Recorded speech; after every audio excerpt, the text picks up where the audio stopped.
Okay, hello. How's everybody doing? Good to see all you.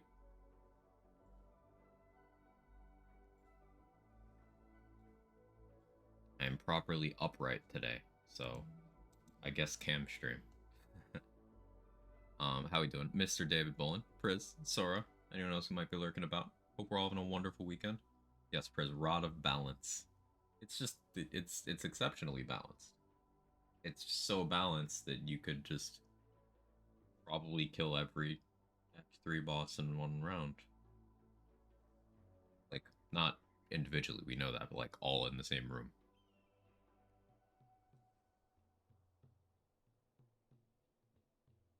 Balance.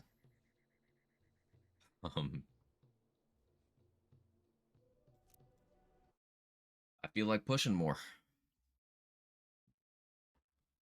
I've got extra hydration on my desk. Also messing with audio. Um, I was almost late because of that. The thing comes from the better storyline. I hate that you're right. Like, I hate that you're correct. It hurts me. Somewhere very personal. But yes, it comes from the better written storyline.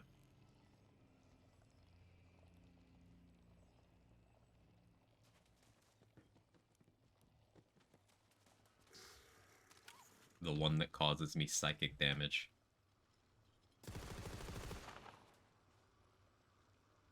Okay, so I was messing around a little bit with audio so that I could turn down a little bit for me.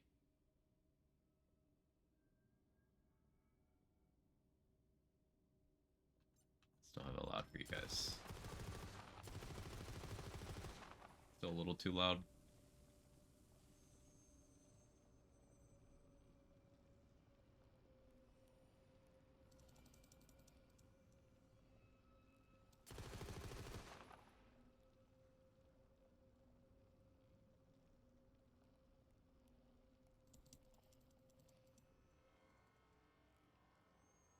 Okay, that should be good.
If stupid fucking pillar.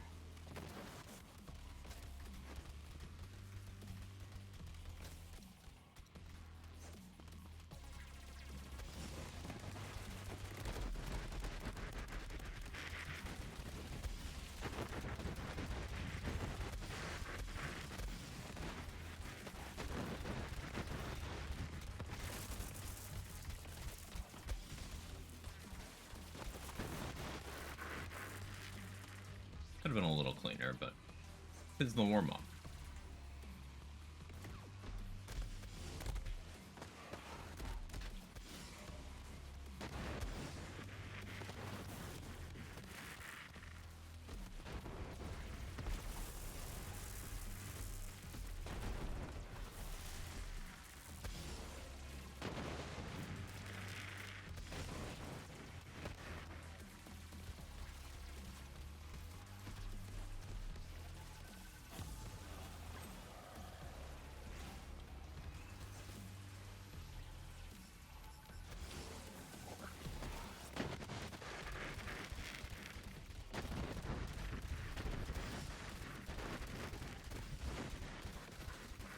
How'd you get there?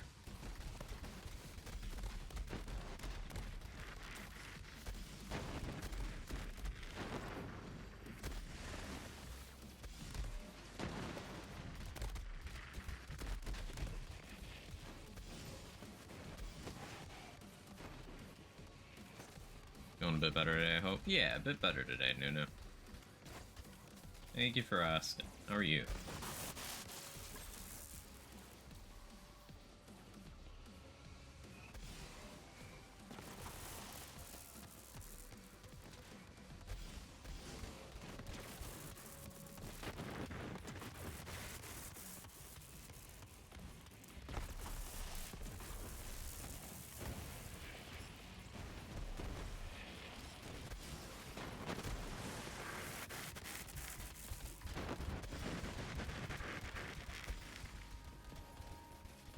Alright, then you got a bunch of stuff to do. Relaxing while I can. I feel that.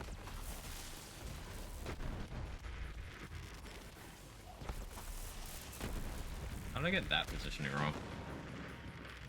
Ugh. Just consistently slightly out of step. It's very annoying.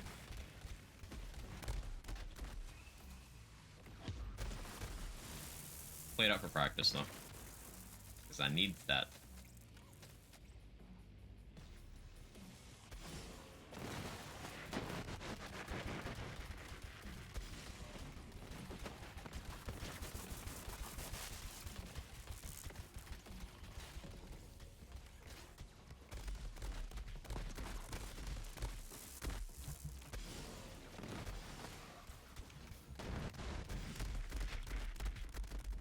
Is why I need to practice. I gotta hit important shots like that.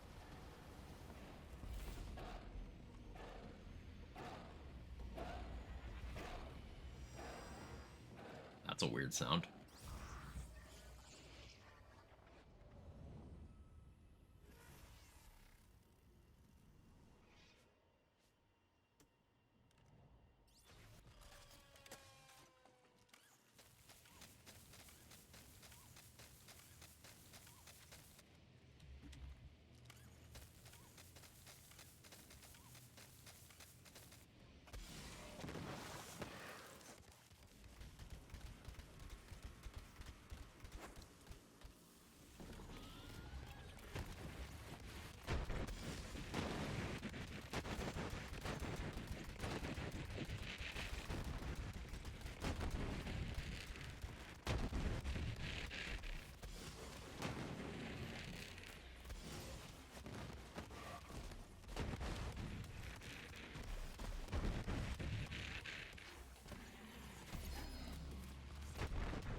Ah, that's unfortunate. I'm resetting.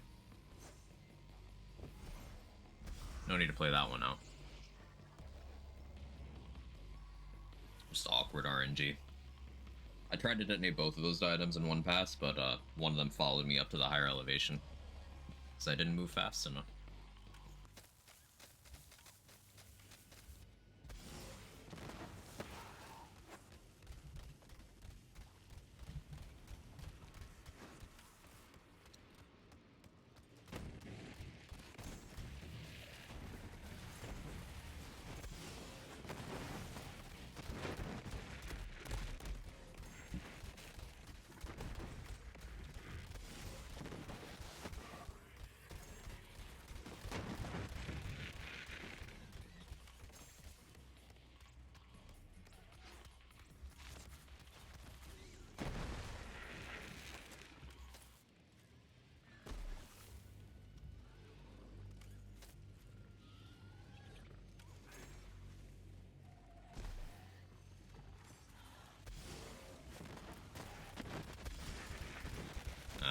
I see what happened there. It had been too long since I'd last used my action skill, so my swap speed went away.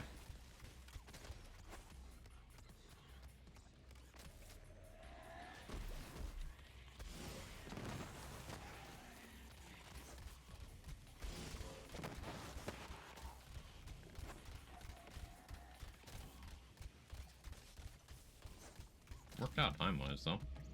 Weirdly enough.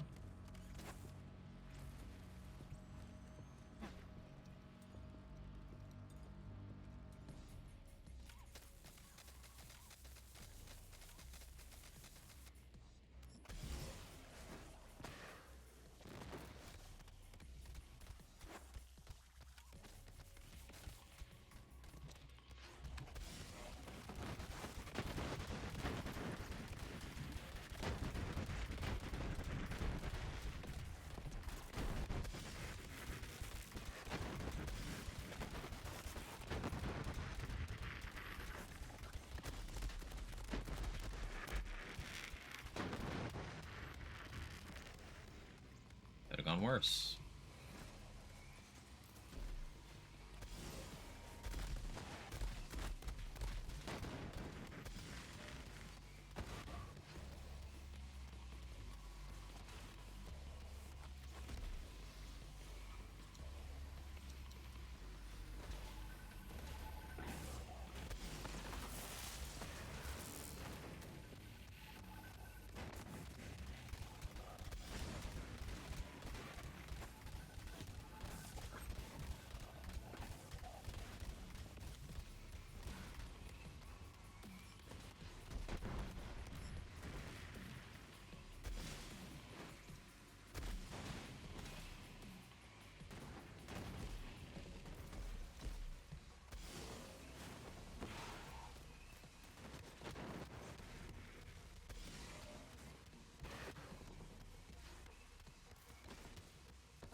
A little dirty.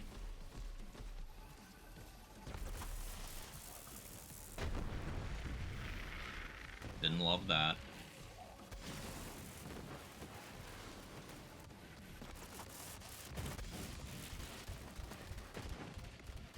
But sub 4 crystals. Excellent start.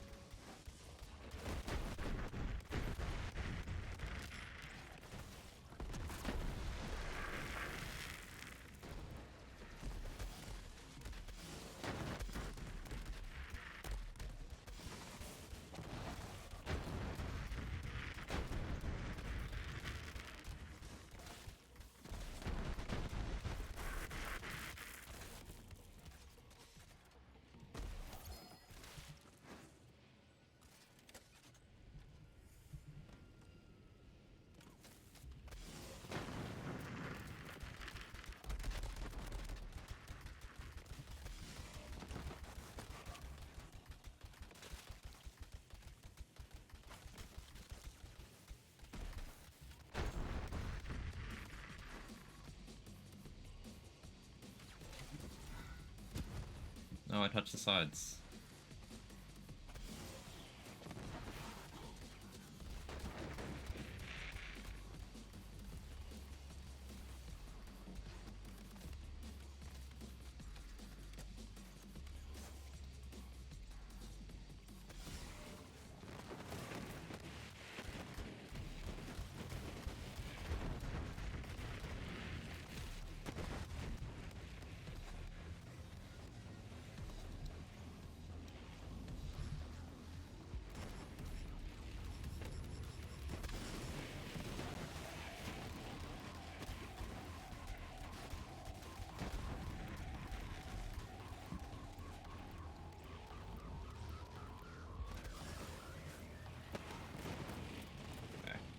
Took some doing to sync my action skill back up with where it needed to be, but we got there.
Sub 8 anathema.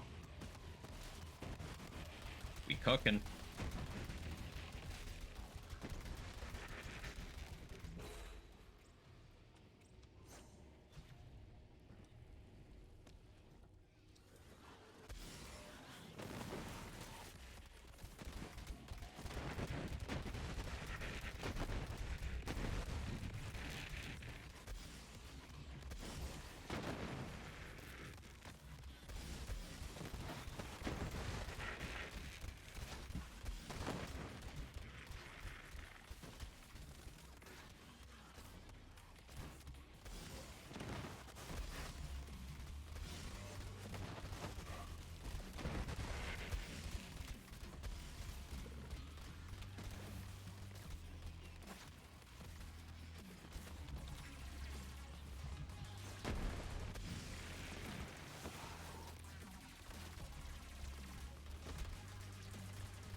Maniki.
Yeah, very scuffed, but still in an okay position.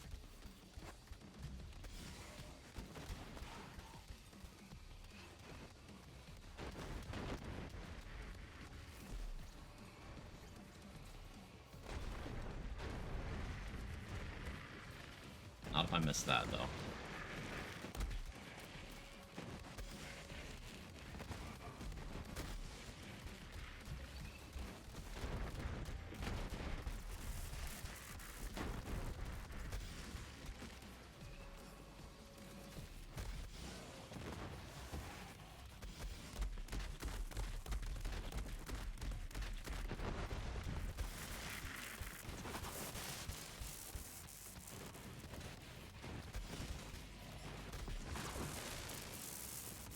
Can y'all be, like, a little less aggressive? Fuck, man. I lost, like, 10 seconds there.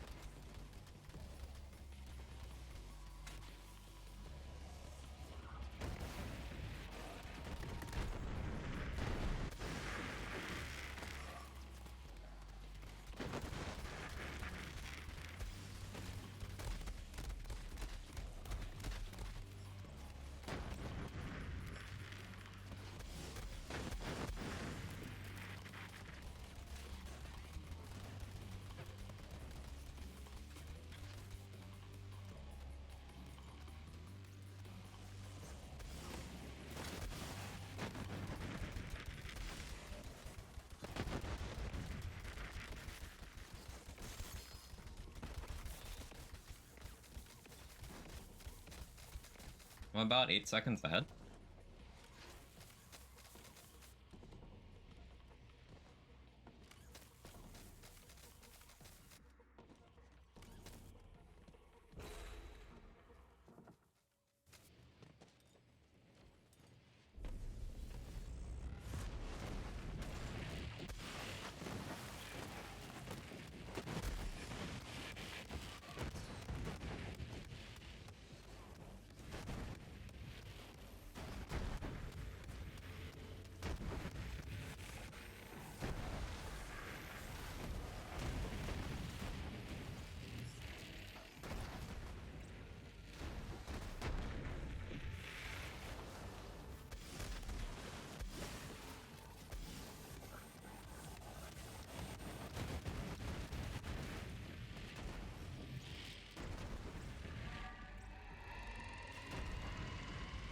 Gamer, Mr. Glenn, how you doing?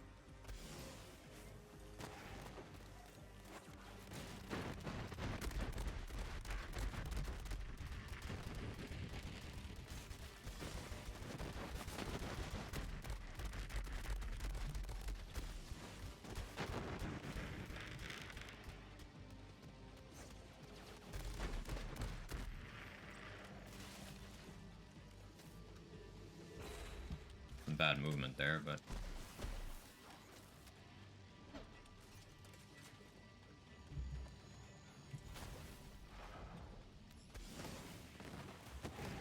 oh, that's bad.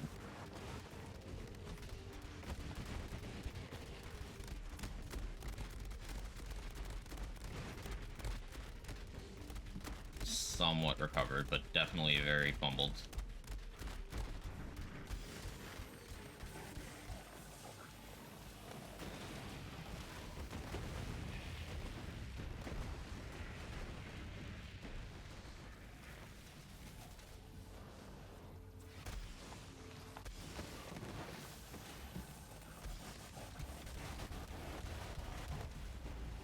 Shit.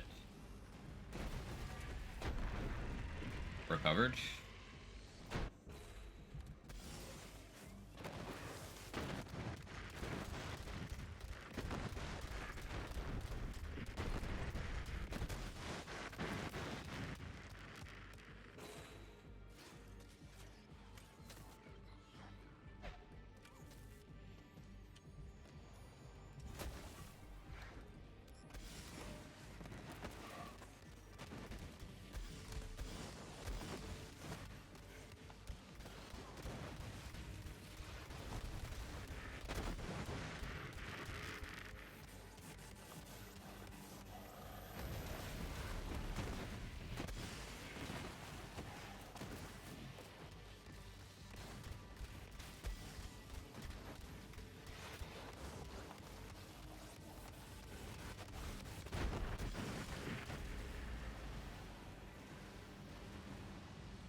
Holy shit.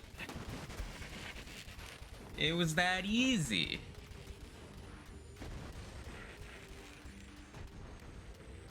Huge PB.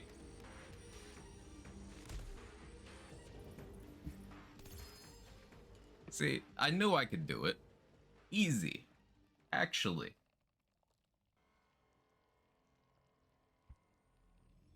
From 1705 to 1653. That is a massive improvement.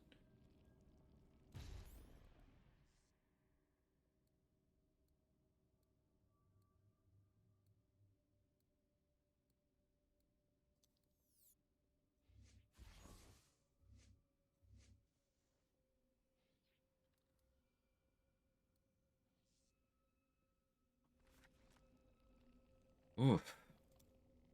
What do I do for the rest of the stream?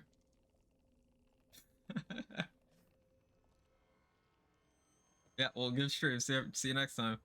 I'll in live 35 minutes. Sorry, 36 minutes.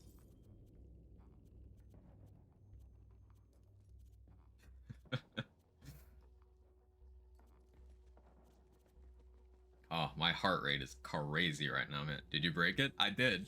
I did. Like, this run was kind of nuts. I had a sub 4 crystals. I had a sub 8 anathema. I lost some time in crystals too, but I would have had a sub 12 crystals 2 finish.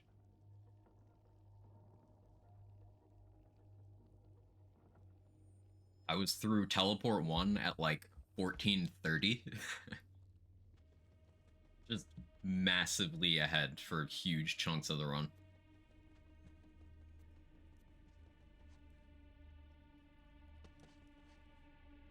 I don't know what to do now.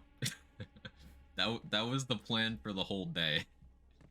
Saying this could be 1650 then. Oh, I'm saying this could be probably 1640. Just I'm not going for that right now. I'm taking the W. I gotta figure out what else I'm doing. Hey Jester, how are you? Oh man, that felt good. Terror sucks confirmed. It's not that terror sucks, it's that trust in yourself is busted. Yeah, I know you know the nuance there, but I'm thinking out loud. Yeah, I know you know. It's the trust in yourself is busted. Like this skill that I'd say a majority of casual players probably overlook for being too situational, for not being like direct damage stats, and in a lot of situations they'd be right. Like, think about what 100% uptime of this means in practice. That's 160% swap speed and 40% reload speed. Just on. Since it's a build where I'm always taking damage, I can take advantage of the fact that shield break anoint plus taking an instance of damage afterwards gives you both your stacks of trust in yourself. Or sorry, it gives you one stack. But then if you break it again and do it again, it gets you the other stack. The only way you're granted two at once is if you're meleeed.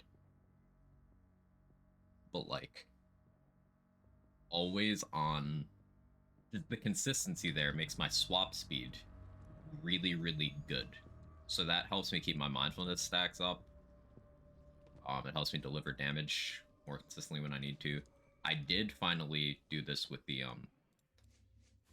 3 vigor spec, so it was more move speed and just getting good.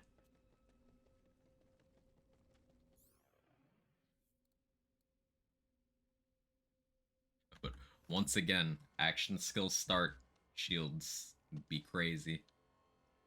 Give accuracy too, speed everywhere. It should give fire rate as well, because that's move speed for your finger.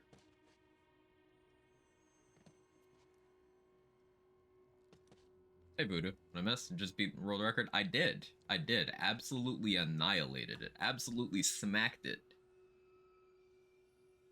I was almost 18 second, or sorry, almost 12-second improvement. I don't know why I said 18 there briefly. Almost 12-second improvement.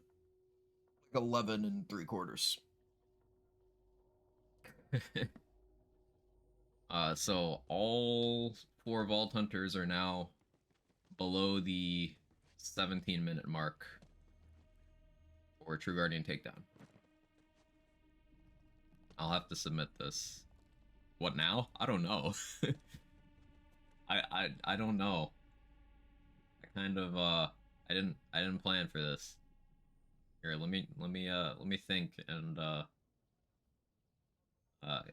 have an ad. 1 minute of ads.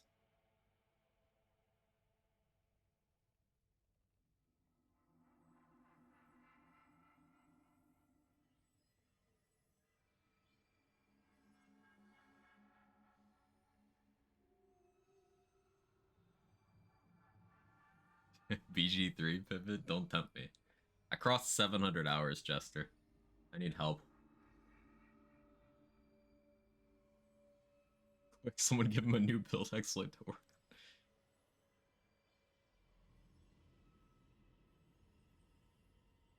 Now we brainstorm the next community challenge. I like that idea. Kick off 5 more seconds, ready, go. I'm looking at the time trials boards right now. Night Flyer, binary operator, go. um, I'm looking at the boards to see like what else could even be improved at this point. Like feasibly improved. Um, Mose is not improving anymore without one of the 2 very familiar Lucky 7 runners pushing. Um, here. You guys can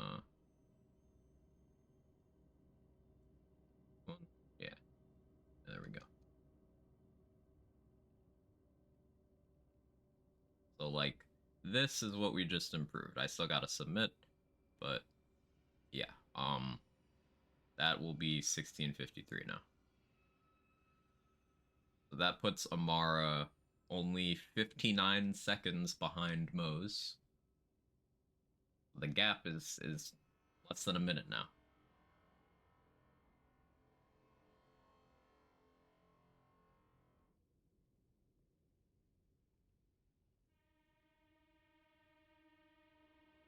Got it, Grats. Thanks, Chris.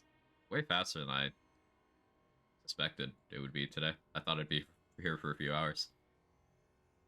Stop it now, I say. I can't beef. It's too fun. Yeah, you can see over here with the Mose board the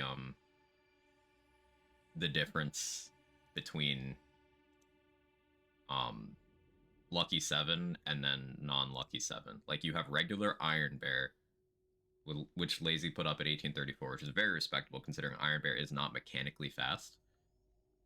And then I was able to go faster than that by playing an Iron Bear build with less use of Iron Bear. But then the 2 times above those absolutely just shatter those with Lucky 7 use. With Zane, I don't see anything out clearing Kramer. I have personally run this category. My PB for Zane, I never submitted. Scroll it over so you can see that. I've never submitted it, but my PB for this is somewhere around 16:12. I would have a 4th place time, but like, meh. I don't like that run. Creamer is not a flavor of gameplay I particularly enjoy. At least a racer Creamer. Not a racer Creamer, I like. Yeah, Flack. I could try to grind out to match or beat Super. I'm sure if I put enough time in, I could actually force him to defend it. Um, but I'm okay. I'm okay. I'm happy being one of the people who helped optimize that run to the point where it is competitive with Zane. I still believe that this 1543 could be faster than this Zane 1534, like with a little effort. You do not play like Lucky 7. It's not a playstyle that I particularly enjoy. So I don't really do it. I have done it. I don't know if I don't think I've ever submitted a run with it, but it's not something I enjoy, so I don't do it. It's that simple.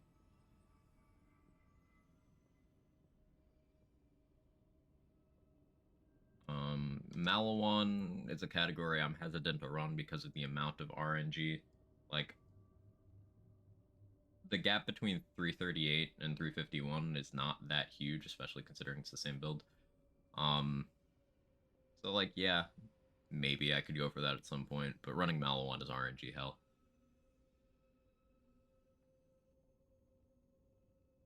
Amara Malawan, I'm a little more willing to look at, but at the same time, same issue. And I like how competitive these categories look already. Like, you only have a 10-second gap or a 9-second gap between first and second place. And then that gap shrinks to the third place slot. And then it goes back up again from third to fourth. That's a pretty good microcosm of like how these times tend to work out. You'll have first, second, third very close together, and then fourth a little bit away. Yeah, you can see that with True Malon on Mo's. 409, 418, 420, 427. True Malon on Zane, you know, Creamer. Shout out to Gotcha staying in the top 5 with Plague Bearer. It's not that Plague Bearer is slow on Zane, it's very fast. It's just that Creamer's stupid.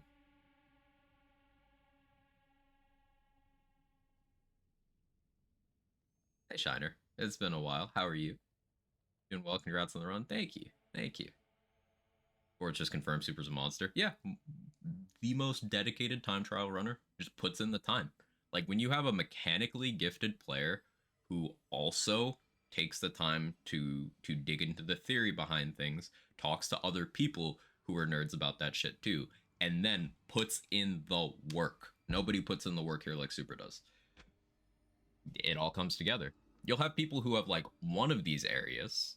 Like to some extent, I put in the time and I talk to the people and I know a lot of the theory, but mechanics, I'm not as consistent mechanically. I'm okay with that. That's not a dig at myself. That's just the truth. I'm not as good as mechanics as a lot of the other people on this board. So like I don't have all the boxes ticked. So my ceiling's lower. Or I guess higher in this instance. You know, I have less room for growth. You'll have someone like Garwood, who is insanely gifted, but just kind of threw a couple runs and was like, yeah, okay, whatever. Like if Garwood was to grind out time trials, we'd see some crazy shit. We'd see some crazy shit. But dude's just good enough that like you could throw 2 runs or 2 sessions of runs and be like, all right, I'm good, and it just stays on the board forever.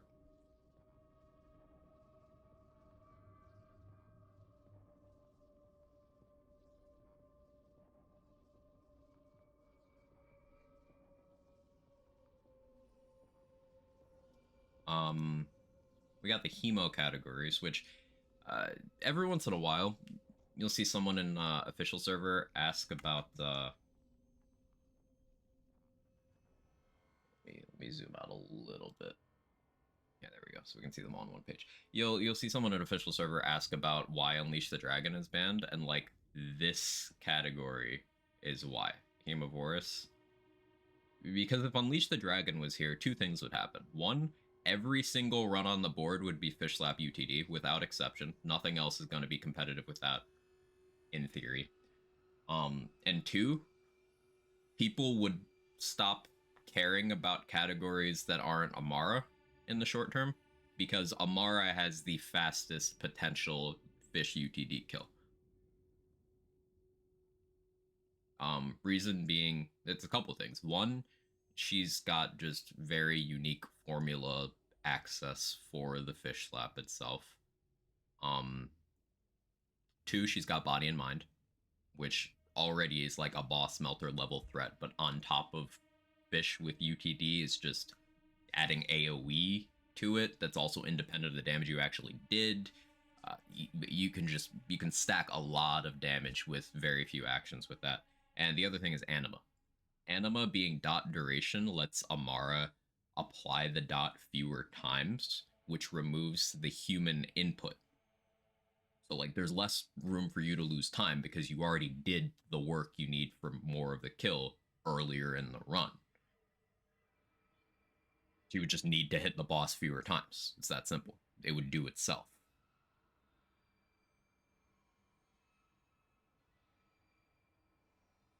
Be entirely AI luck as she'd hit one ticks near time perfect after immunity. Yeah. Like it would be the Amara Hemovorus category would be who can hit the boss on the first frame and have the best AI response to that. Like so earliest frame hit and then best AI. It's already close to that with just fish slap in general. But it wouldn't be multiple instances of okay, here's where you the player can reduce your time by playing more optimally. No, it's who starts first and gets luckiest. Who can first replicate the task run. The fastest I know of that like includes UTD, so outside of time trials rules, was I believe CZ put up a 42-second kill. 42 seconds with Amara UTD. So you can see that's a full 10 seconds faster than Voodoo's run, and Voodoo's the current record holder. So 10 seconds might not sound like a lot, but 10 seconds off of a 52-second run is a huge percentage of time. Sometimes you have to look at the amount of time saved by introducing an item relative to the amount of time it took. UTD is just bonkers. It's crazy.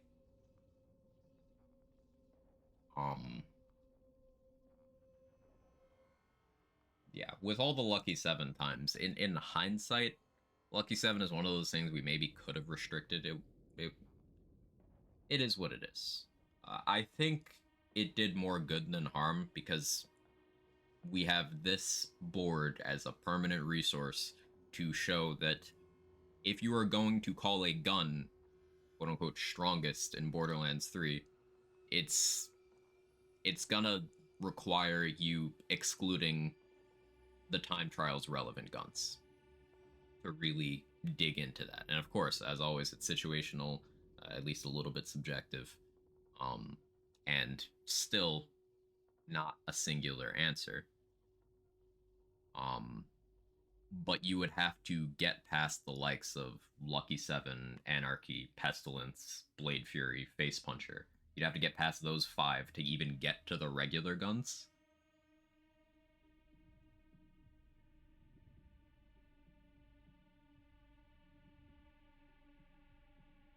At which point you'd be looking at things like, okay, eraser weapons,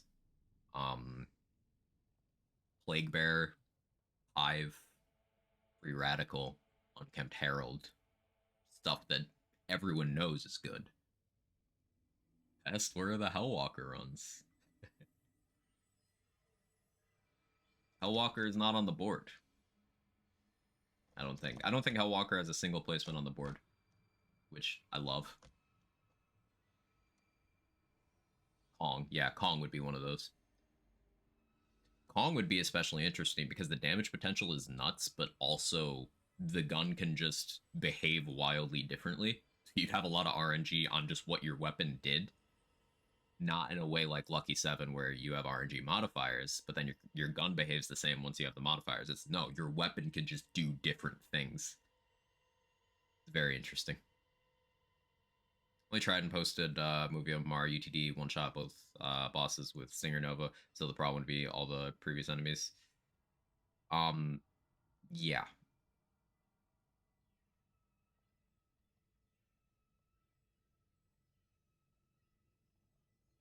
Scaled Malwan from Lazy with Hellwalker, I think, at 3rd place. Scaled Malwan. Yeah, there it is. You're correct. There is a Hellwalker run. I stand corrected. I would still like to point out that this is an old run. And if we compare that to the competitive stuff, again, going by the percentage of run length, Hellwalker's at 427, which is by no means a slow time. That is fast, clear, especially by standards, pre-time trials. But then in the same category, Blade Fury, 318, over a full minute. Yeah, of course Lazy did it for fun. He knows exactly where the Hellwalker goes in the pecking order, in the power structure. One more than I expected, same. That's another thing I do like about time trials, um, where you can see top end players just use things they like to get on the board. Like you have Joe Furlong did Effort Blasts. This was just to do it. And sure, 530 is not a particularly fast run by time trial standards, but considering it takes the average player like 8 to 20 minutes to do Mallow on takedown, 5 minutes with one of the bad TDRs, like non-uniques, is pretty good.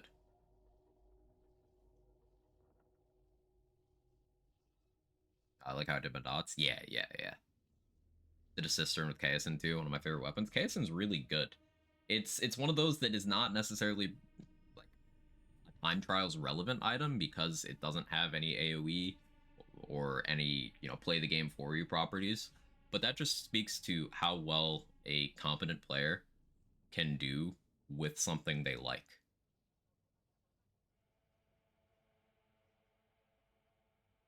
At one point had 23 records, all with fish slap across all characters. Can't hit shit with a weapon. I feel you, Voodoo.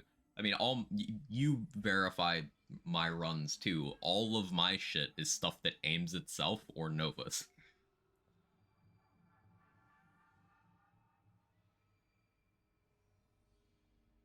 Like all of the Zane submissions I have are ground slamming and pets.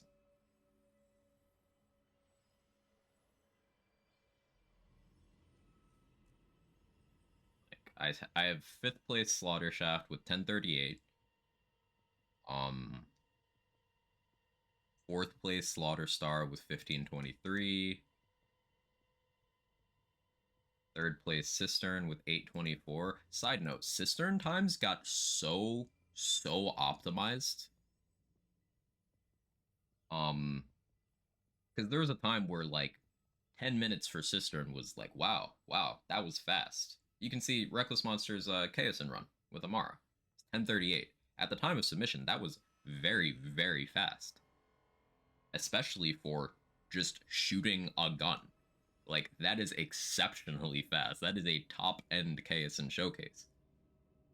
But as we optimized it more, put more time into it, figured out some of the weird quirks with how a lot of the spawns work, you started seeing stuff like Sparkplug, Anarchy, Auto Bear, Clone.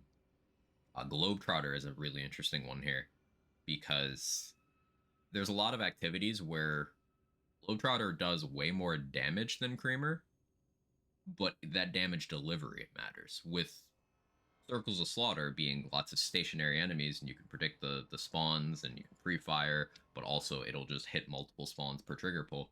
Globetrotter is top dog over Creamer, to the point where Creamer isn't even competitive in Cistern. You have 8 minutes flat from Super with the Globetrotter. However, Mose is just a demon, and Butter's got a 718 with Lucky 7 Auto Bear. Puts into context how clear rate and damage and move speed are not all the same thing.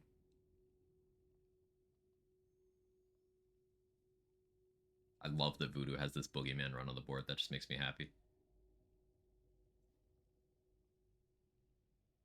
Was this using the skulls, Voodoo? Or was this you actually shooting the gun?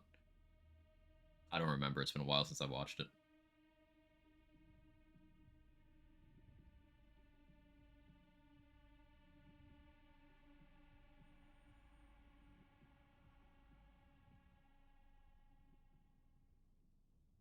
Can you repeat?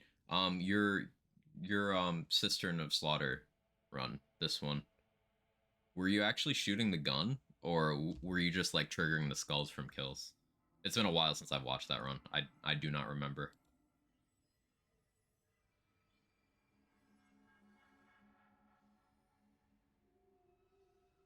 Yes, the gun, love it. Love the boogeyman. Just for fun, yeah. No, it's one of my favorite guns too. Guess my Lucky 7 runs are basically memes. So you did your Lucky 7 runs at a time where I don't think a lot of people were trying to improve the categories. So the fact that you just like fucking around were like, hey, that Quag guy said Amara can't do Lucky 7, so I'm gonna do it. Um and then just like validating the fact that Lucky 7 is crazy in anybody's hands. Um I think that says a lot. This gun, this fucking gun.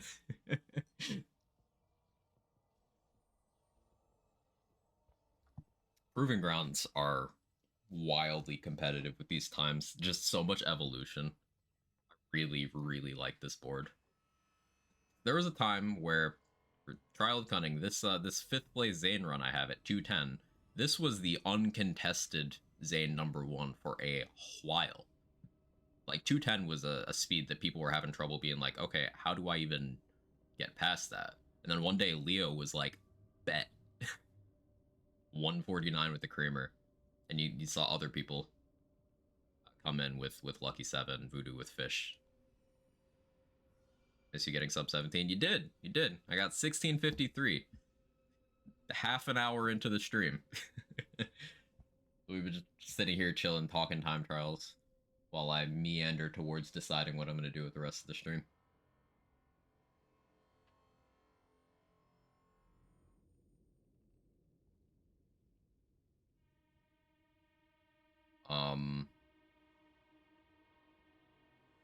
Got the hot drop run over here on the Zane board. You can see by these milliseconds added onto the times here. I had 234.17. Bra had 234.90. We were going back and forth like multiple times a day on this category. Hey, Super. How you doing?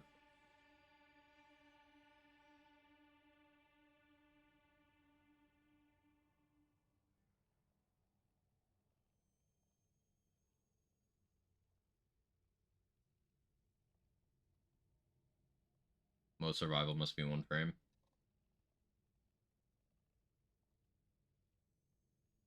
Yeah, I think that's a frame. I think I remember that. The discussion over that. Yeah, look at this over here. 219, 333, 219, 400. Very optimized runs.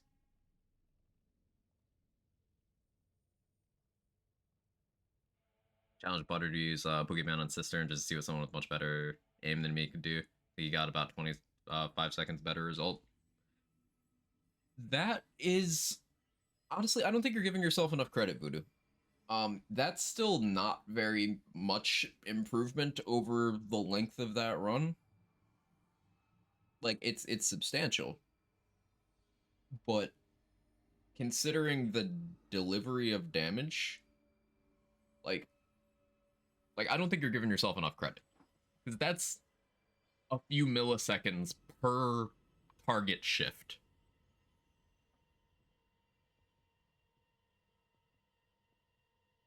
It's very close. Did you tweak the build just fresh eyes in mind? I didn't tweak anything today. Fresh eyes in mind and good RNG, just some decent execution today. But the tweaks from the last couple streams paid off. I think mechanically the build's a lot more optimized for the content than it was.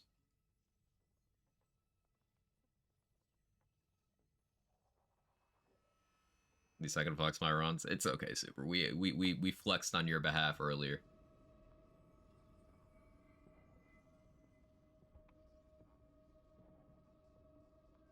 Thought it might be alternative to Lucky 7. It just isn't. Yeah, it just simply isn't.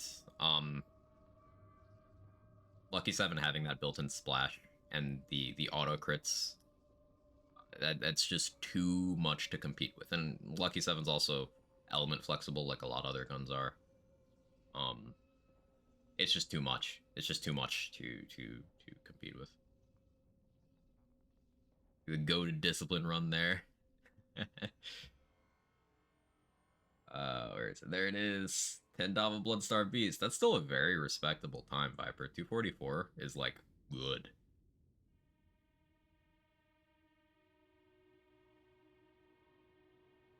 How you doing today?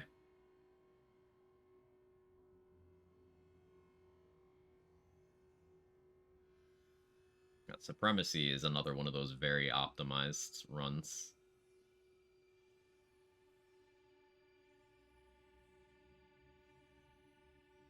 BSB represent. Control, thank you for the 35 months. Thank you, thank you, thank you. New here, what's Borderlands? Borderlands is... Girl and she's on fire. There you go, Quack. Hi, I am new here, what's Borderlands? I'm glad you asked. Ready for Borderlands?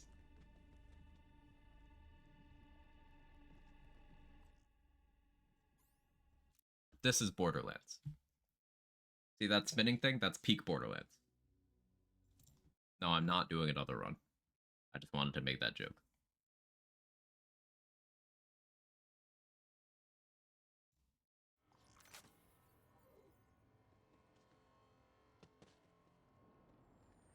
Or Lazy One saying he wished you'd ban Lucky 7 and made the rules. If you'd known back then, I didn't know now. Yeah, I briefly talked about that today. It was ultimately, I think I was the deciding call there on allowing Lucky 7 or not. I kind of stand by it. Hey, Tom. Yeah, we got it. I kind of stand by it because it did allow us to explore just how busted it could get. And also, it kind of cements that, no, other guns do not compete with Peak Lucky 7. It's not how the game works. You'd have to get into this gun isn't doing gun things territory, such as the Pestilence. With time trials boards, we've established that for most categories, the fastest thing is going to be either Lucky 7, Fish Slap, or some sort of very character-specific thing, such as Pestilence on Amara. Or Eraser Tech on Zane.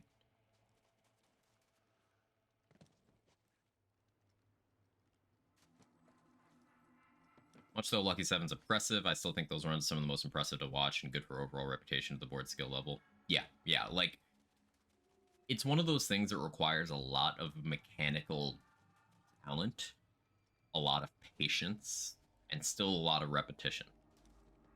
As powerful as Lucky 7 is, it is not easy to play. I think that's an important thing to bring up. It's very strong. It's a real power trip, but it is not easy to keep a Lucky 7 run within the rules. I don't enjoy playing it.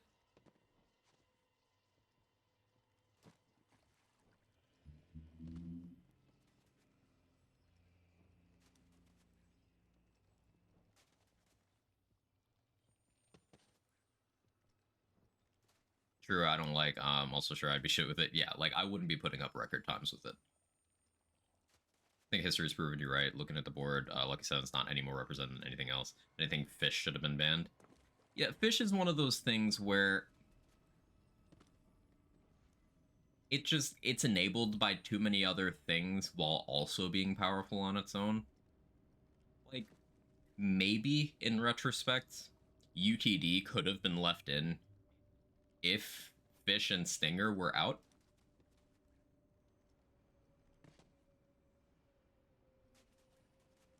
But Stinger on its own, I don't think is problematic, especially since we see very few of the record times require the Stinger any more than any other Nova Shield. Like, if you look at all of the rack stab runs, Frozen Heart can be used interchangeably. And often is. Fish itself is just broken. Fish Slap is the most powerful item in Borderlands 3. I can't really stand behind a ban for it, but if we're talking level of power, including things that are not allowed in time trials, i.e. Complex Root, Unleash the Dragon, I do think Fish Slap is the most powerful thing in BL3. Stinger damage is only relevant for bosses in TGTD, right? Radius is more important elsewhere. Even in TGTD, Radius is more important. Like, Frozen Heart does not compete with peak Stinger damage. However, it has such a large AoE and then also has the extra utility of stacking up Groundbreaker rather than consuming it. Healing you, freezing things. Stinger is definitely checking fewer boxes than Frozen Heart is in a time trials context. I think the only qualifier for should be banned is bugs like Root or stuff that all platforms can't do, like certain mods. Lucky 7 is technically possible, so I'm on the line with it, but I get it. The thought process behind allowing the Lucky 7 mod is that it doesn't change what's possible in gameplay. It just allows people to not have to do stupid bullshit between every run.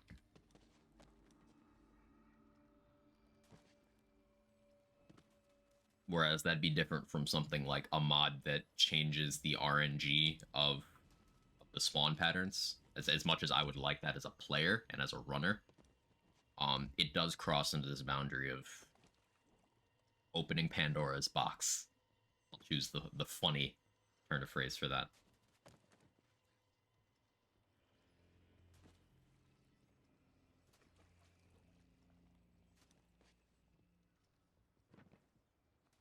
Group being allowed, even if it wasn't bug, would be an L. Imagine half the top runs being basically unwatchable. Yeah, for run verification purposes, I also would never allow the root. And it is the inverse of Lucky 7. It's power while reducing the gameplay to basically nothing. Whereas with Lucky 7, you get a crazy power injection, but you're also forced to keep track of more things. And it still requires you play well at the end of the day. It still requires you know the content you're in. It still requires you planning at the end of the day. Whereas Root, it just simplifies every encounter to shoot sky and then run fast. Sometimes not even that second bit. Also, avalanche modes is allowed. Yeah, but like, I'm the only person stupid enough to actually put themselves through that in runs.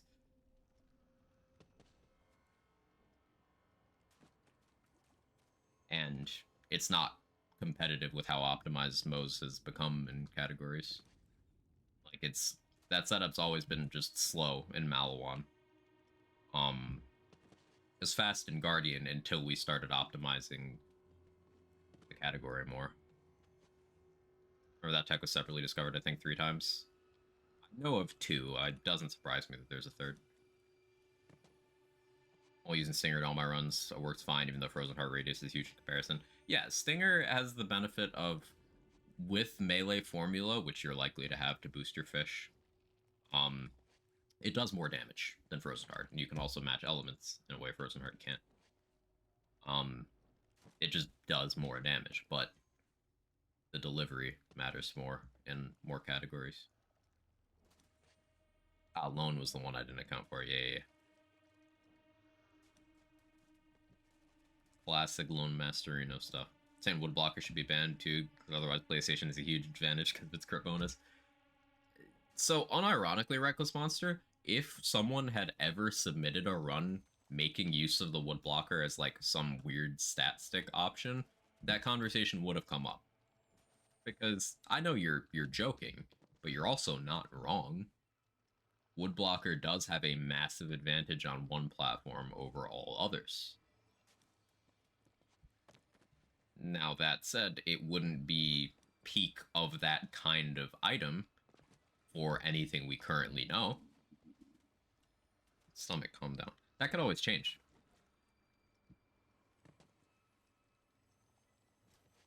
Because you never know what you don't know.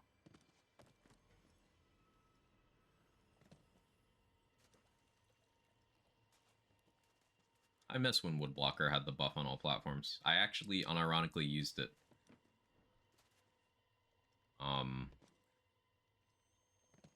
when it had it. About the AoE passive. So thanks to Viper's testing on Viper, this was on current gen Xbox, right?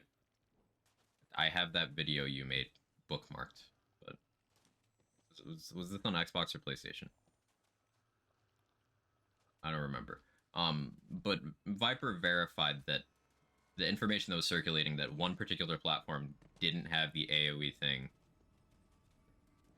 2013 Xbox One and PS5, right. People were saying that those platforms specifically didn't have the AoE property, but like Viper provided video evidence that they do.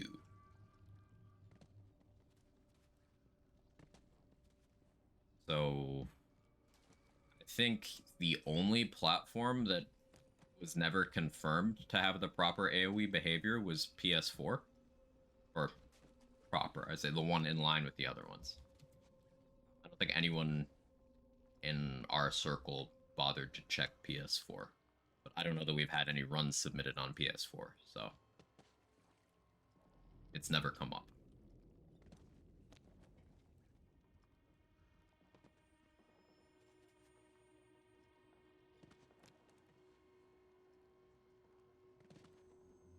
Gonna run through TGTT modes and a wood blocker. It's okay, the run's not gonna get on the board because it's not gonna match your current one.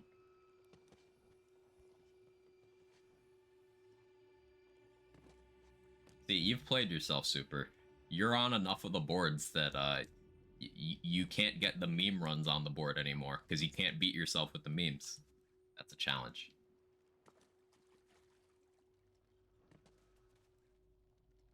PS4 should have the AoE bug I play on it. Okay, then yeah. It was just community misinformation or maybe a short-lived actual issue that got fixed.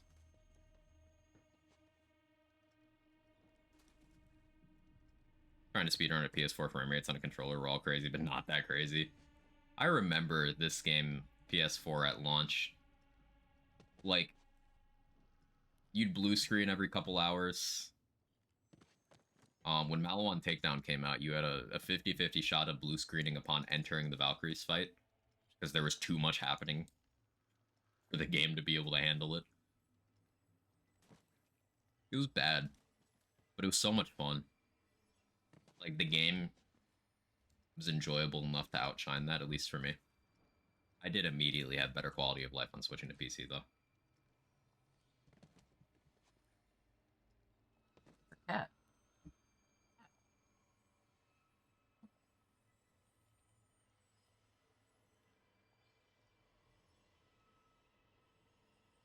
So true, Malawan Takedown Bridge at like 10 FPS there.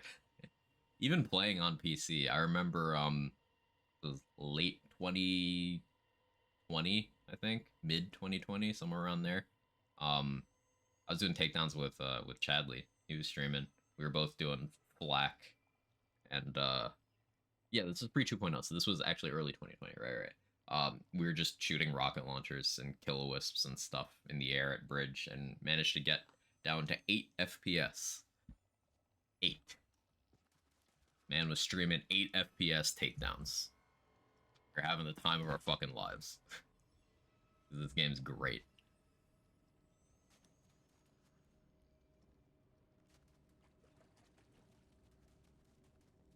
Can't do Nimble Jack Amara anymore. Yeah, it won't get on the board. You played yourself. Speaking of board, let me look at that again.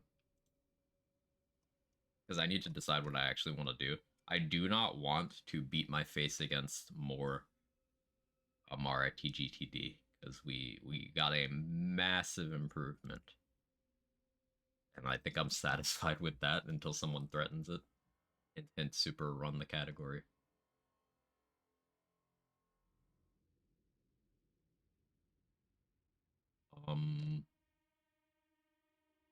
There's always the EGR board, but I'm out of practice in so many of the categories that I wouldn't be able to do a good EGR showing.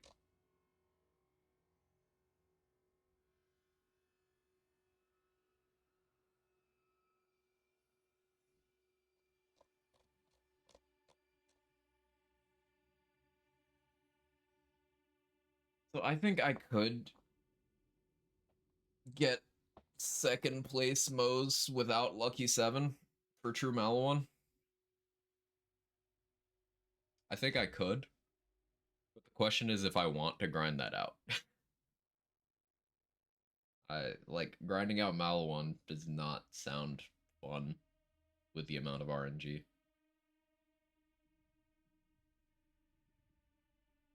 I'm pretty confident I could. Like, even with the setup I used. 10-second improvement. That's not too much to ask. 10-second improvement on a almost 4.5 run. The scaled boards aren't filled out for Zane and Amara on Guardian. You could still do meme runs there. Do Nimble Jack scaled GTD. Super. It's free. You'll get on the board. Guaranteed. If you can finish the content.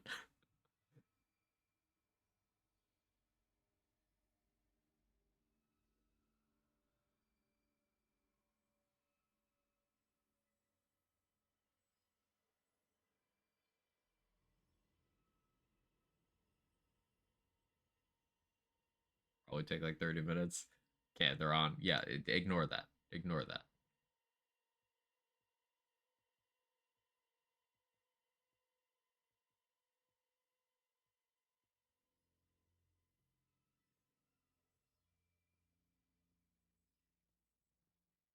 I guess a sort of an untapped meme potential is Hemo on Amara and Zane still has enough wiggle room that you could get unconventional things onto the board.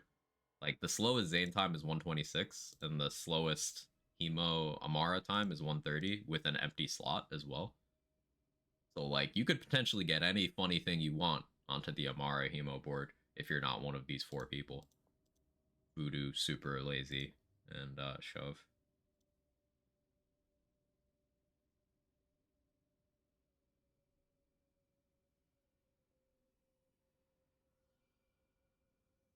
Bad at Hemo? Yo, same. Unironically, I tried scaled GTD Gundava, but the fewer enemies makes it more annoying. I believe that. Also had to uninstall BL3 to make room for Spoodermans. Yeah, I don't have space on my drives. My Baldur's Gate 3 save folder is like 26 gigs now. I'm struggling. I don't have space anywhere for anything.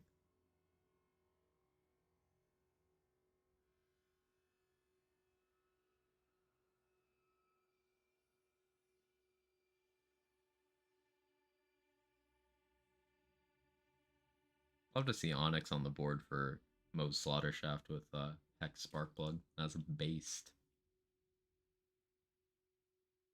Yeah, there's room on here you go, Super. Here's your meme category. Amara Slaughter Star. No one ever seriously pushed it other than Butter. Lazy just has a very early free radical run on, and the category was too much pain for anyone to bother submitting.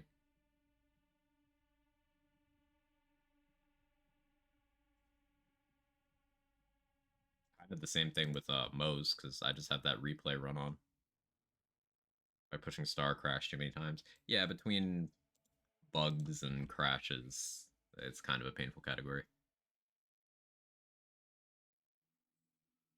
You're unironically the guy I get to point to whenever a friend says I have a problem playing too much BG3. Yeah, I'm at 470 hours. Look at that guy. I'm doing fine. The thing about BG3 that's crazy is 700 hours in, I'm still like experiencing story things for the first time and developing like new preferences in terms of outcomes of storylines. Like there's some really, really awesome writing kind of buried in some weird choice patterns. Like you have to do an evil thing followed by a good thing later in that storyline to get what I think is the best written version of that. And that actually happens several times. I can think of two different storylines where pick the bad choice followed by the good choice to get more gut punch. Yeah. Yeah. new playthrough ID yesterday. I did. Oh yeah, Mo's Wotan is free for pushing. And unironically, like, you could easily bump my Tandava run off of the Amara Wotan board.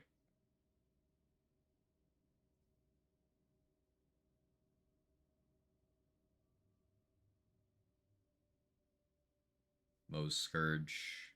Actually, all the Scourges that aren't Zane have just free slots. You're demonstrating Spirit Balance.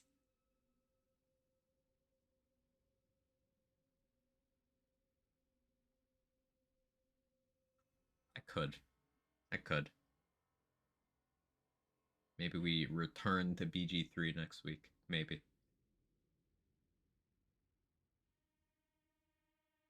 Okay, so now that I'm actually thinking,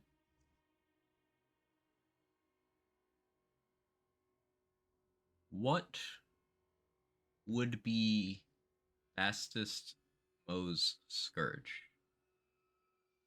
Because I don't think it would be Lucky 7. Maybe it's Fish Slap. But I'm not super confident in that. Like, Mo's can do things like Uncamped Herald that shit. Like, the thing about Scourge runs and Wotan runs that hasn't really been tapped into still after all this time is making a setup that's terrible for the takedown but good for the boss.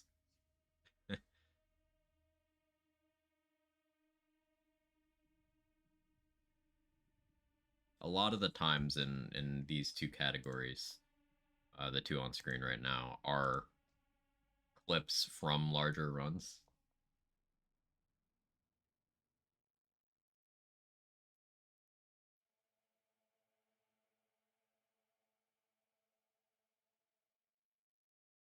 Yeah, food for thought. Food for thought.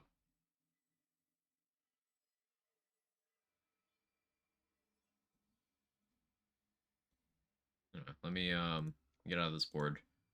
Change my title to something generic.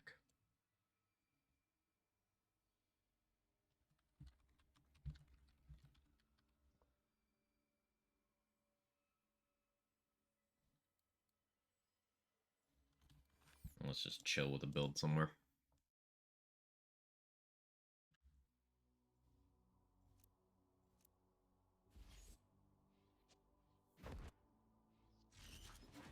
Oh yeah, Boogeyman.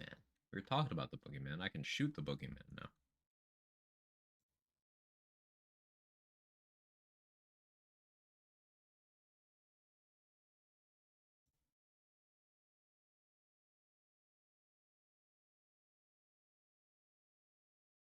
I'm still so hyped about that run. Tried Gundava yet? Oh no, I could make a Gundava save.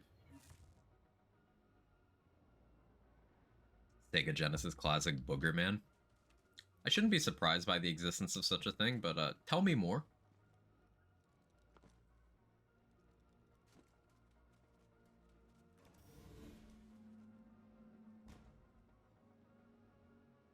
Jake is at my window making cat noises at birds.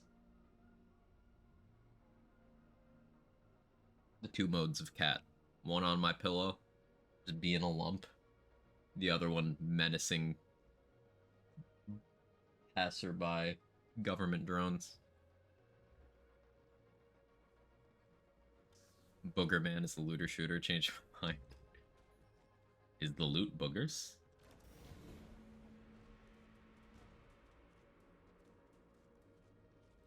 I think my favorite Sega Genesis memory was playing NBA Jam where you got to be a tag team of George Bill Clinton.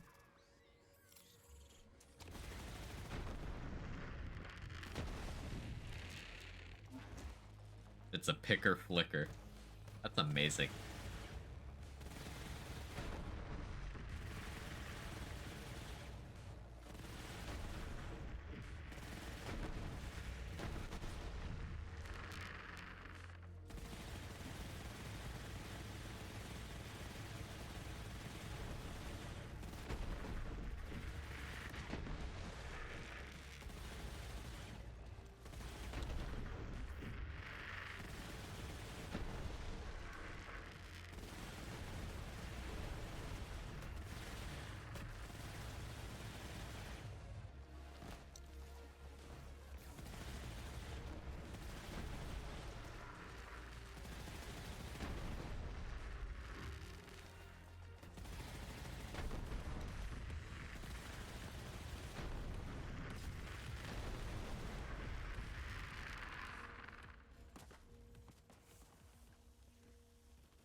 My nickname in high school. Mark of Pride if I ever heard one. Fucking love you guys.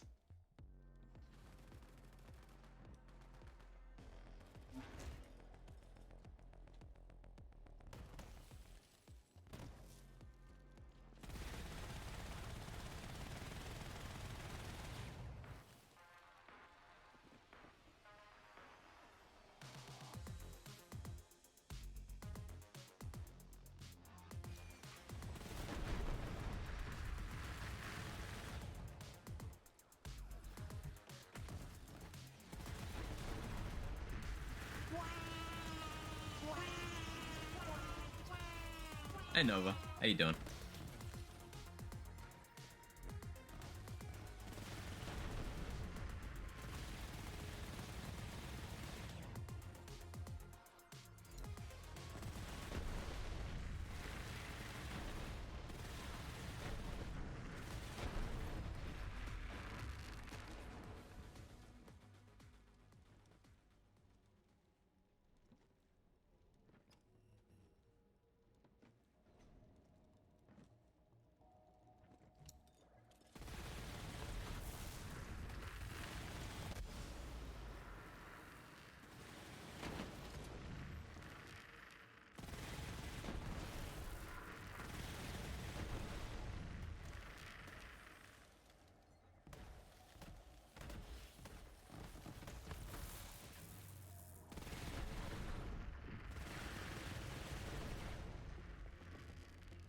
Pretty good. Craven D&D with no outlet. Play Baldur's Gate 3.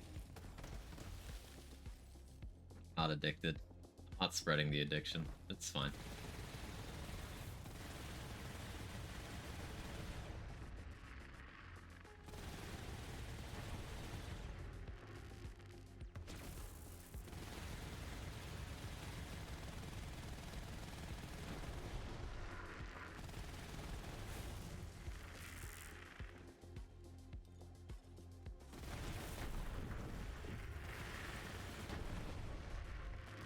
Sniping? This is sniping.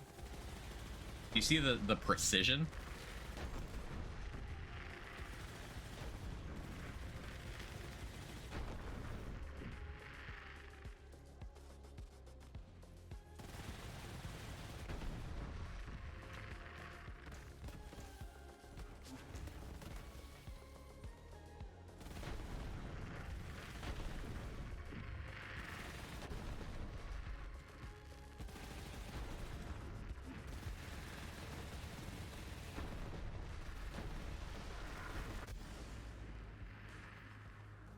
Laser pointer, not a sniper.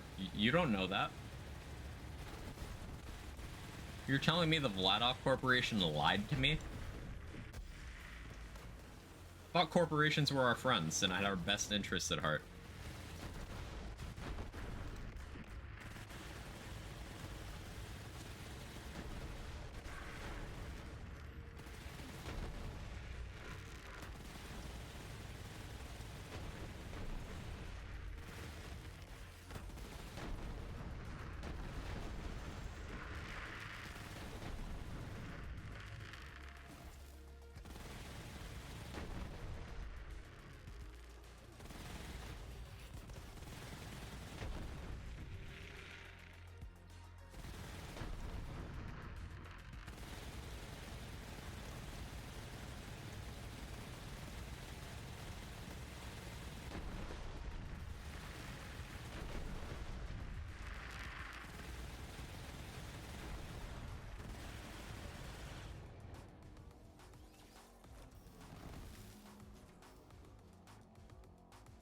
Pure-hearted Vladov. Not too hard at that. That was for you guys. Almost just 2 words need changing. Oh, which 2?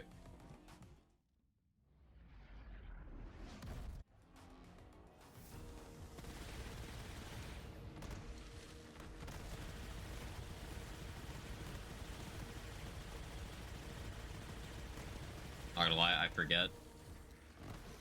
I feel so seen by that.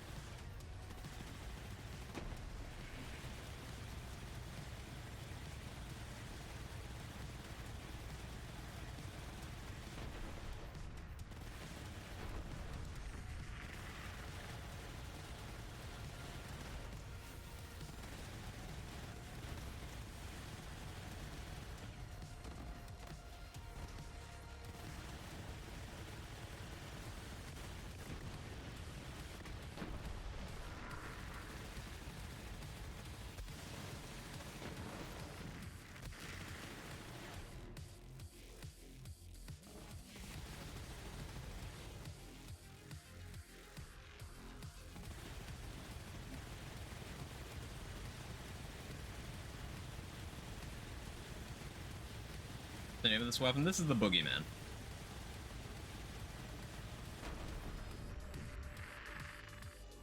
It's a sniper rifle from Arms Race. Yeah, sniper rifle. Oh yeah, that was all in one Iron Cup activation, by the way, with lots of fuel to spare.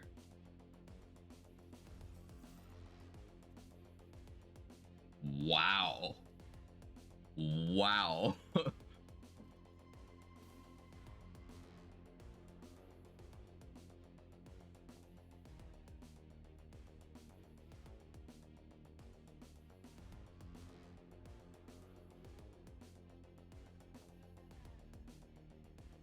The luck today is interesting. Ever tried a purple cryo Vladoff launcher with Big Boy Rocket, all possible splash radius buffs? There are more convenient ways to die. Bottomless Mags Mo's, actually. On mobile, what is that?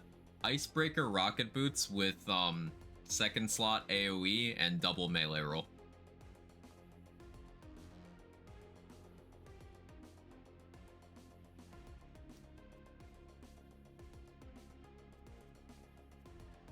Like, rocket boot's not useful, but icebreaker with those substats is like, hello?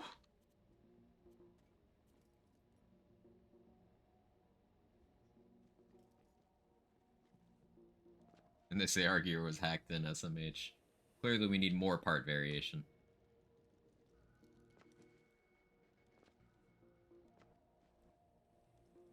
Did I ever turn Echo Cast on today? I don't think I remembered to. No, I didn't. Here you go, have an Echo Cast. Bottom rolls are crazy. Yeah.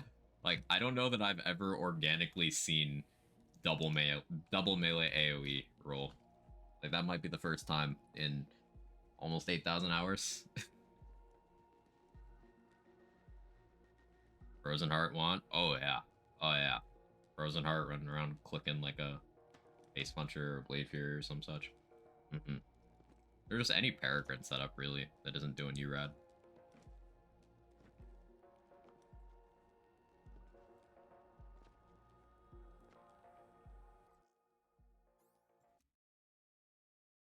Can't say I've weaved the rainbow.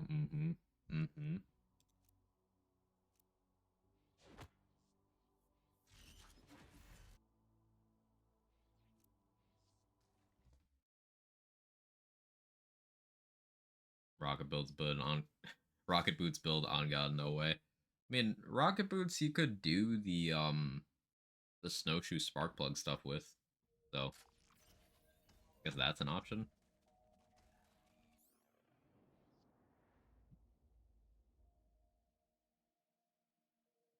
Why do I have a free radical on this save?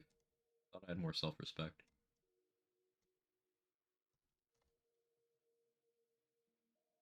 No, I never thought I had self-respect.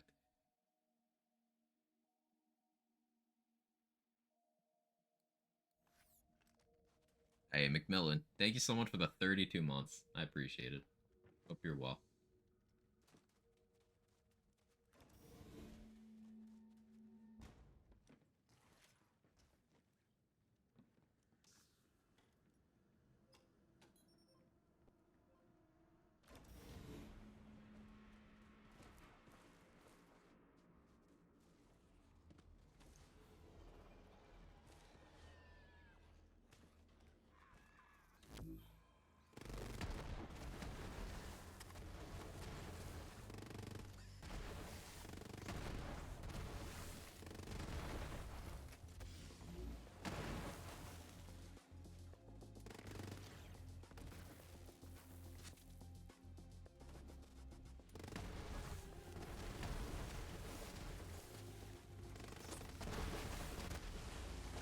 Ouchies.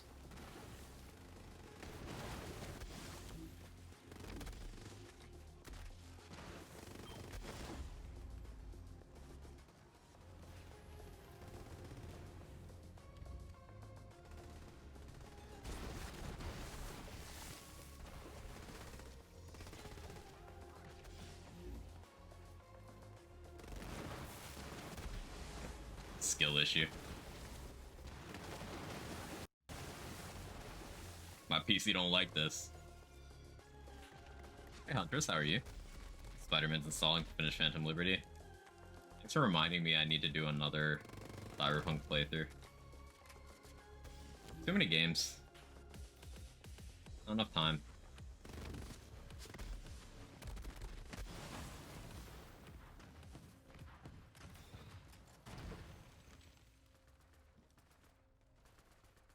Intel playthrough then. I already started it. I used the skip to Phantom Liberty option, which they give you enough attribute points and stuff to start at 20 intelligence if you respec.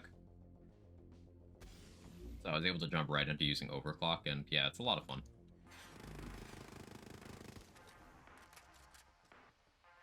Nothing much. Working on an MTG deck. Very nice.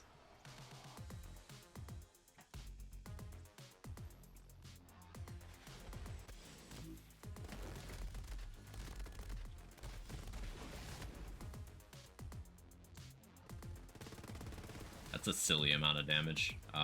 Hollow pointing a Breath of the Dying projectile. I think that amount of damage is a crime.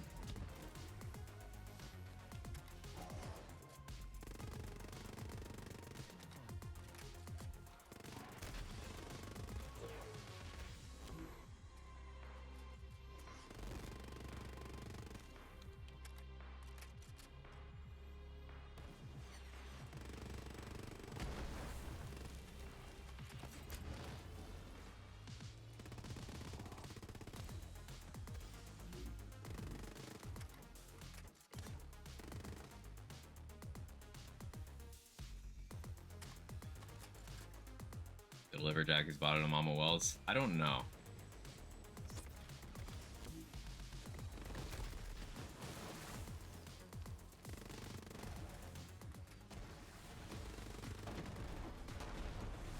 Where's it put you story-wise? So it puts you at the earliest possible point you could start Phantom Liberty, which is minimal content done. You've done main story up through Pacifica. You have not finished Judy's storyline. You have not started Pan Am's storyline.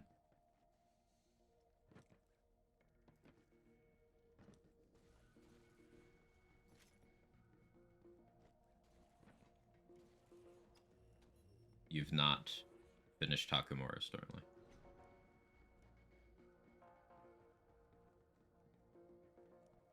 Speaking of Cyberpunk, also want to learn other TTRPG systems like Cyberpunk Red, Blaze in the Dark, Shadowrun.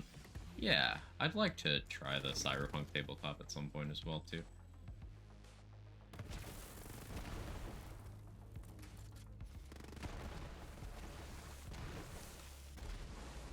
Probably rush 4 hours in. Something like that. Maybe more like 6.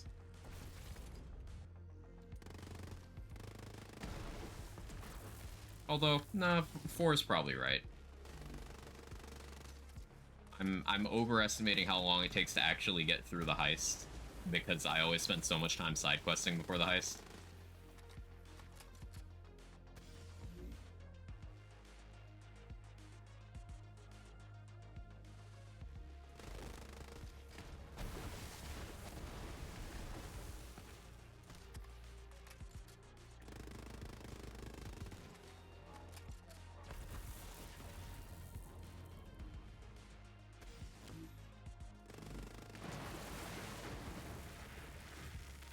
They definitely don't pay off Vic in the skip.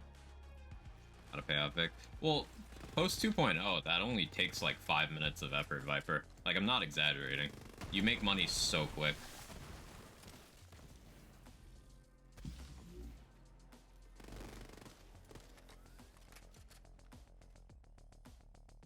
How many side quests you can miss by advancing story stuff? Always get paranoid.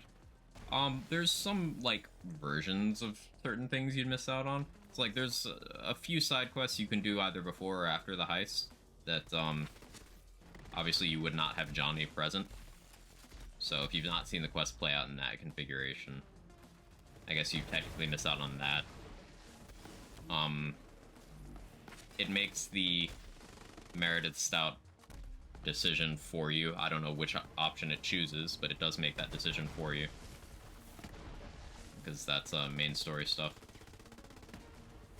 I guess you don't really have a way of finding out who it chose until you get deep into Johnny's stuff.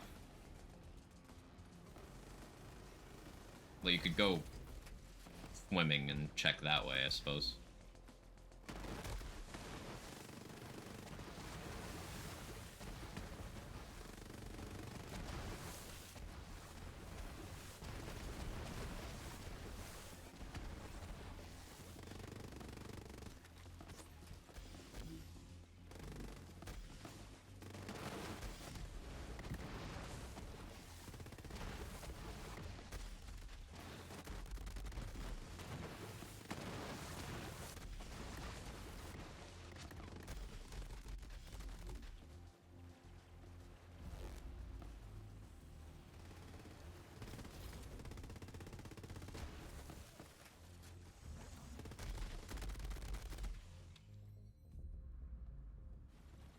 I love the Breath of the Dying loop of, hey, you need to kill something right now to get up. Like, that's not a meme. I enjoy the urgency created by this level of power. It affects everyone equally, including you.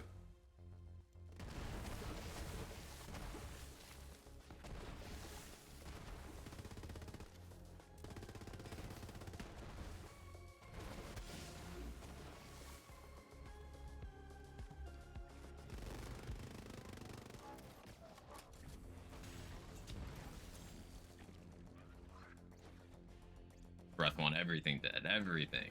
Yes, sir. Not Zane, though. Zane isn't a person.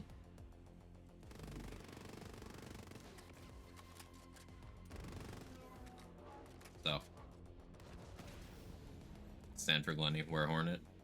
In my bag. I could do a Hornet run. People are always all about the Soul Render. They never talk about the Chad Breath of the Dying. Real. Where that Militech loser ends up swimming the fishes? Yeah, if you don't side with her, you can find her with some concrete shoes. Cement shoes? I forget the saying. But, like, literally.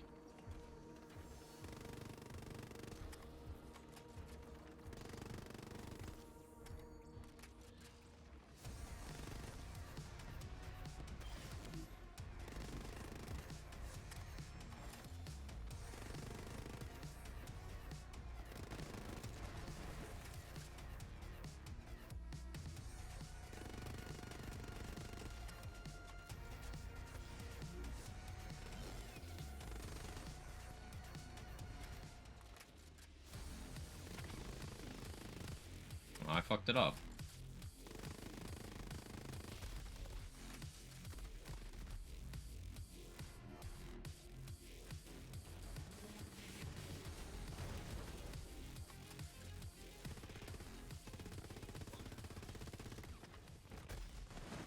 There we go.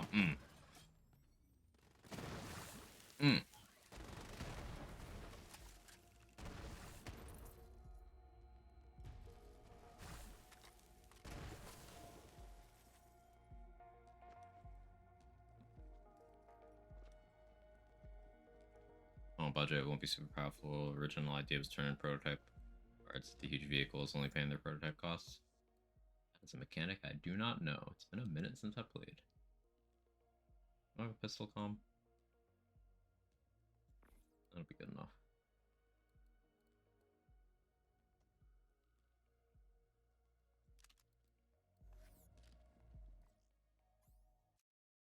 Back from a walk. Welcome back. I was just fun with Breath, one of my favorite ARs on her. I'm glad you enjoy that. Everyone's got favorites. I am too theory crafter brained to share that stance, but hey, not everything's for me.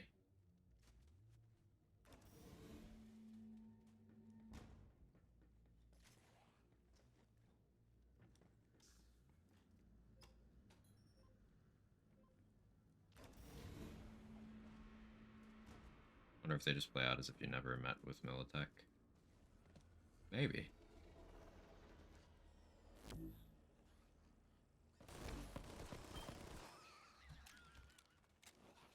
fun this gun is.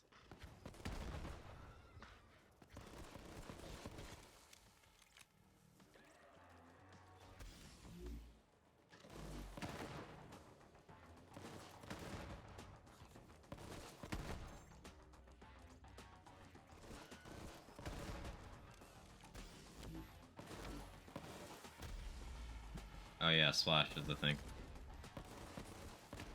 I should avoid that.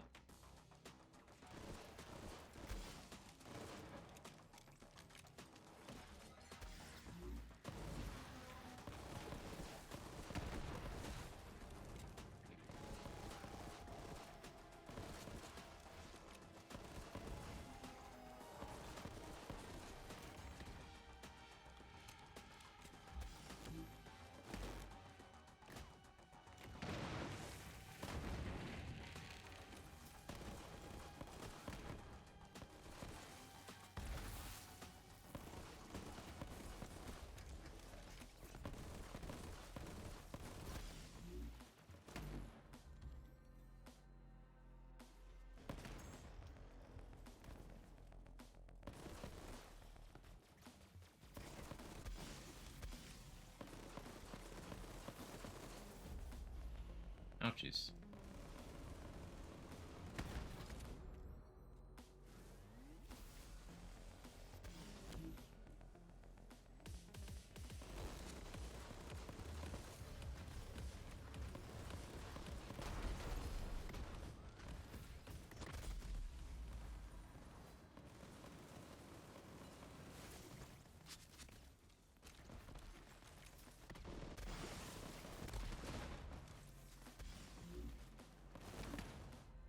You know what I just remembered was sick? When we tried out the Skexel on this,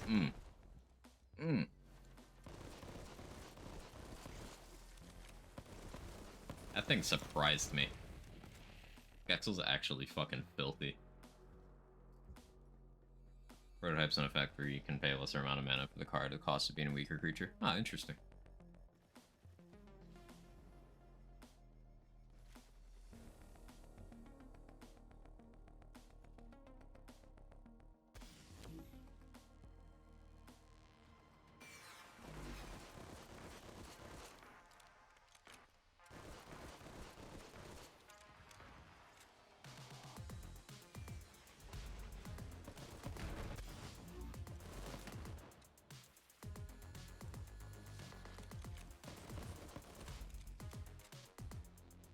Tried using Kong on it? I've not.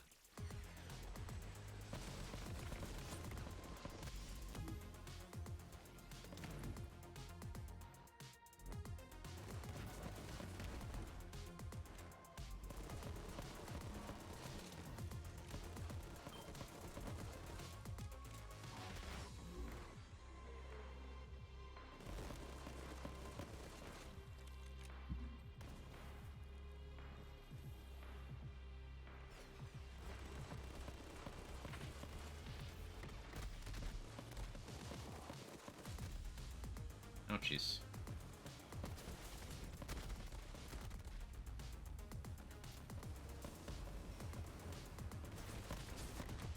I'm just playing into the self-damage for the free reloads, to be honest.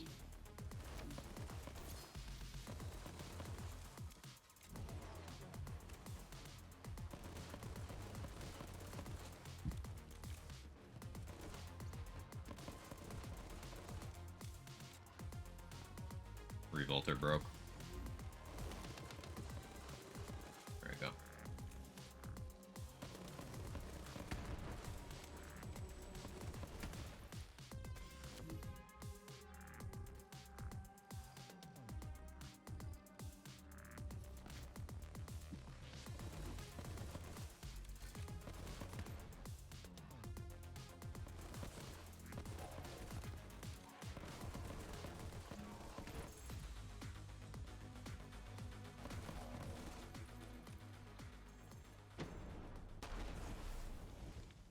Three months straight of today on Quag proves a point. Had some wild content streaks with just, hey, let me use this gun. Oh yeah, it's good. People should shut up. That was a very long streak of that, wasn't it?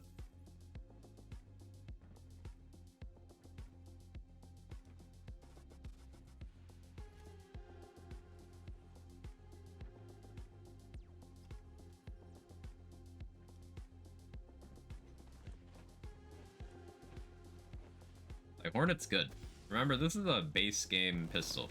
It's a base game splash pistol from Dahl, which means you have that option of that better manufacturer crit passive. Also, Dahl being a good manufacturer means if you do have DLC 6 and you decide to run a company man, well, you can get a bunch of good weapons. Like, you could be running around with a Hornet, a Sandhawk, and a Breath of the Dying, and have a lot of situations covered.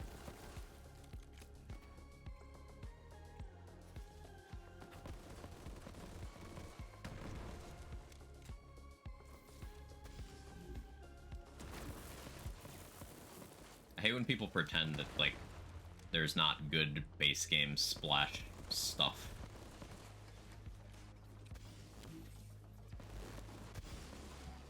This gun cooks. And a Kaisen, yeah. Like Dahl a lot in BL3. Dahl was such a glow up in this game. It's funny, Dahl had a glow up, and then Vladov had a glow down.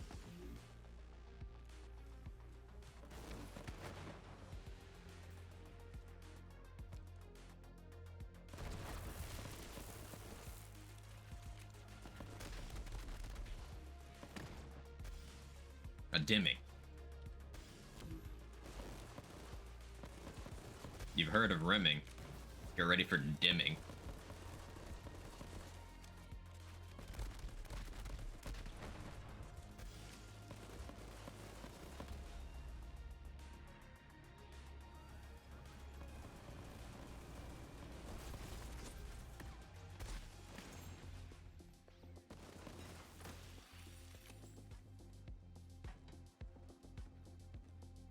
Vladov hurt their ankle and had to sit this one out. Vladov just stood still. They weren't better in BO2. Average power was just lower. Average power, yeah. I guess the core difference is there were Vladovs that I mechanically really liked more in that game, but we can't call that, like, the norm, can we? Although, like, I don't know. You had things like the Anarchists, just non-unique Vladov pistol being very endgame relevant in that game. Don't really have that in this one. Oh, that could just be chalked up to differences between design overall rather than manufacturer power balance.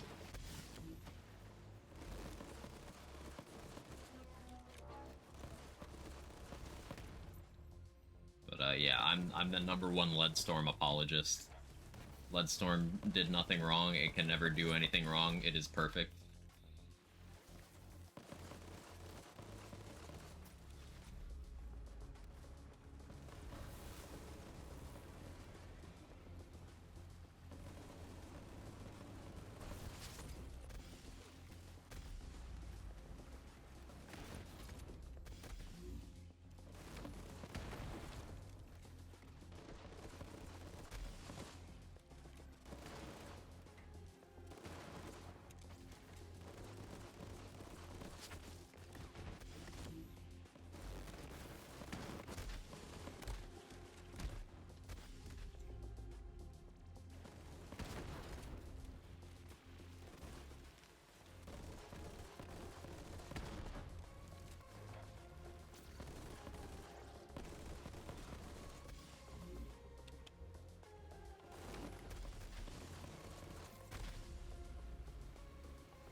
You chased me.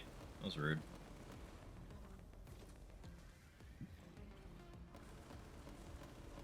But But AR is bad. Yeah. One of those takes. One of those takes.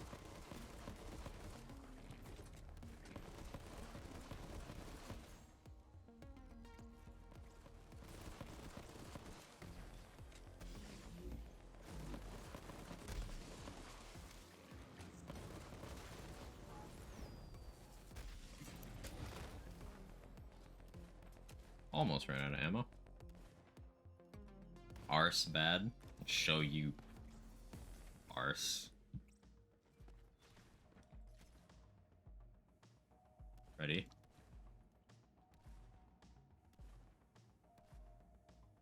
See? Showed you ours. By the way, RRR, awesome movie. Very fun.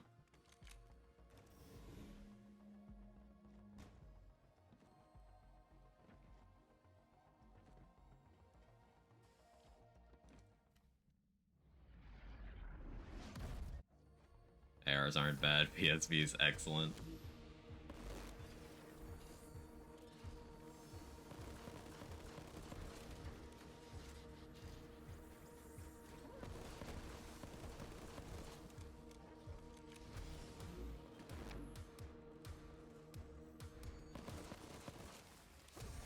Hit on the gargoyle. Gargoyle's great.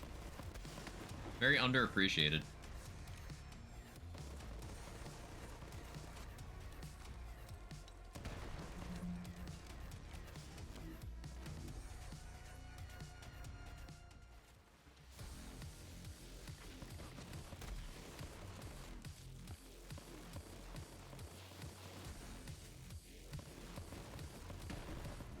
Hornet eats.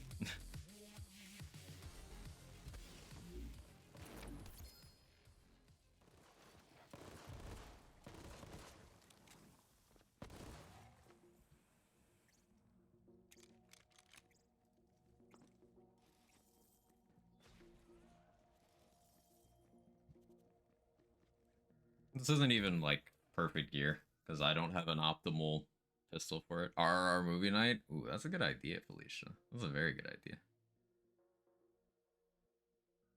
Like, I could have a lot more damage on the class mod here. I don't have doll crit. I don't have pistol damage.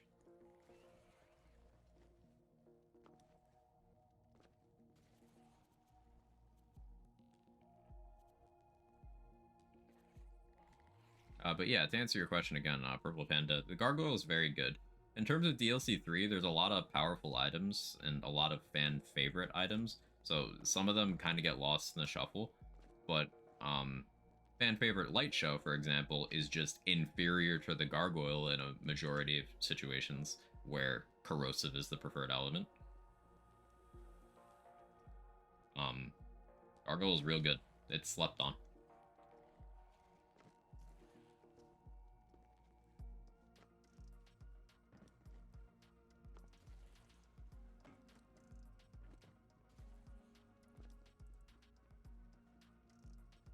Hollywood been killing it for decades. Gargoyle's live action series. Not familiar. I'm gonna have to magic myself a copy, but yeah, I can do a Gargoyle run, I think. I have a pistol one. I gotta magic myself a couple items, it seems. I can do it.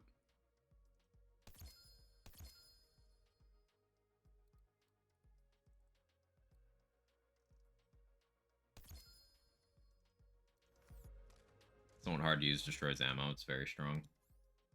Yeah, somewhat hard to use. I think that's the off-putting part for a majority of people who do feel off-put by it.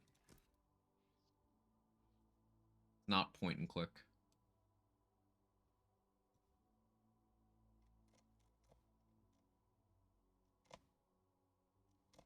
Give me a minute.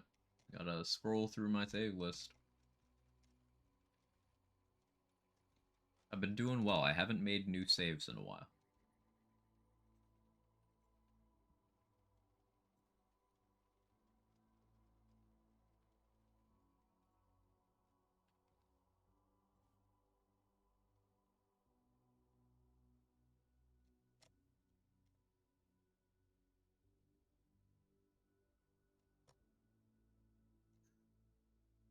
PC. For damage part. Iron sights. Does the starter matter? Probably not. I want the lower projectile count.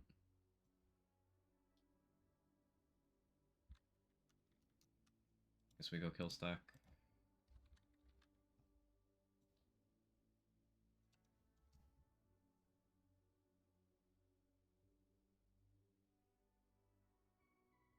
Fix your BL3 saves folder.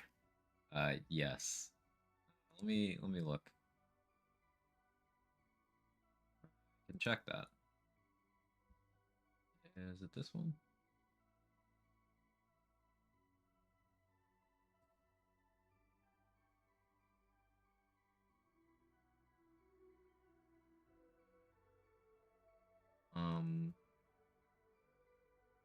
So if we include the folder for both of my installs, like the Epic Games one as well,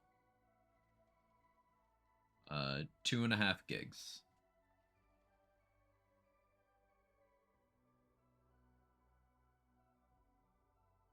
Uh, 1,941 files. That's across 2 installs, though.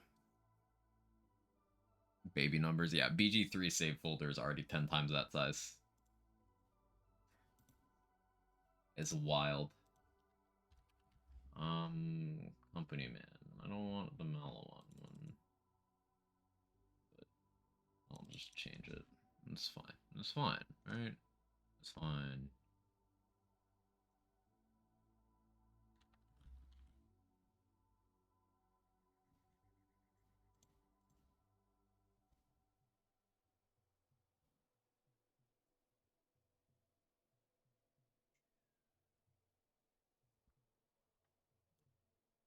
That. That. That.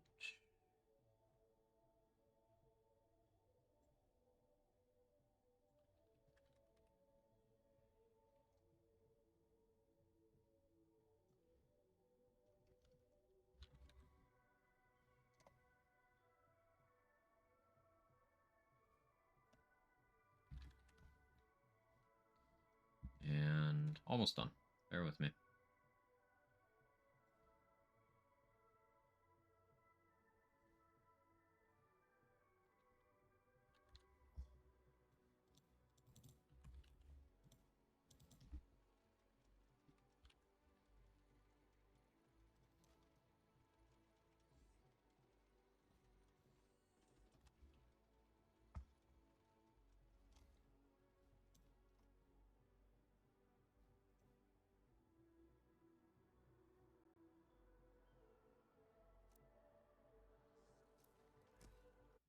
Should be correct.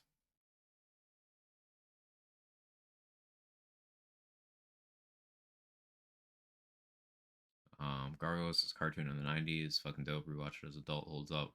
One of the early pieces of pop media for kids would be called Woke by Regresses Today. Ugh. Actually, this morning, I ended up down one of those rabbit holes where someone was trying to figure out exactly why people who are likely to label things with that sort of term have no media literacy at all. And it's just, it seems the farther to the political right you go, the more likely you are to have just zero media literacy, i.e., you have things like conservative politicians calling themselves Rage Against the Machine fans. You have fascists that love Star Wars.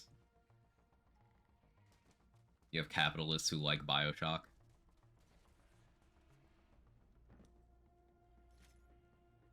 Imperialists who like Metal Gear. You know, weird shit like that.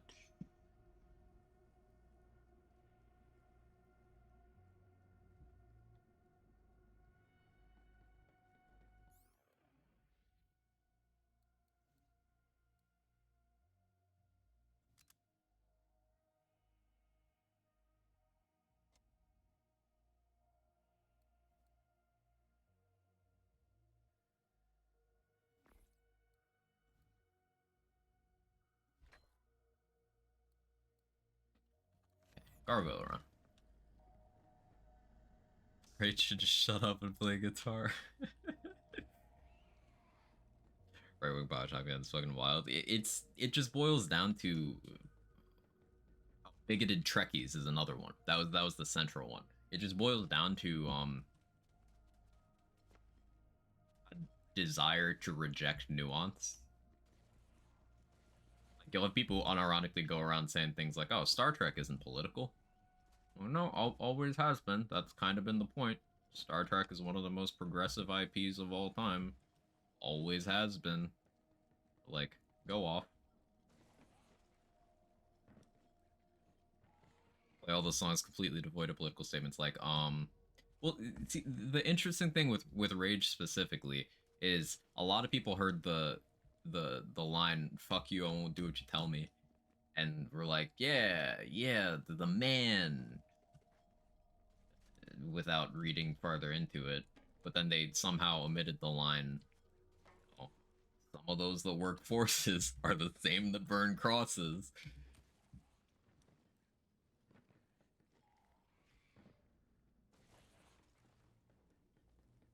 Hey, Swin, how you doing?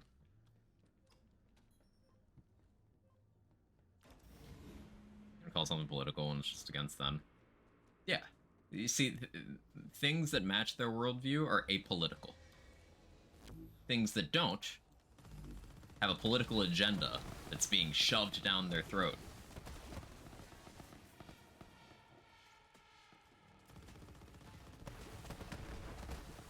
Example. People who don't know what the fuck a pronoun is get mad seeing the word pronoun.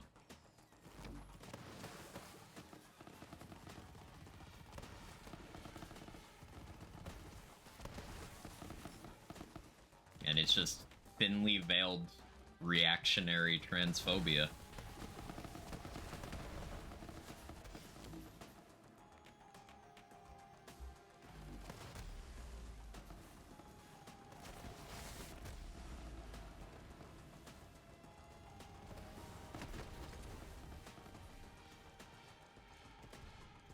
I know it's supposed to be on time response. Yeah.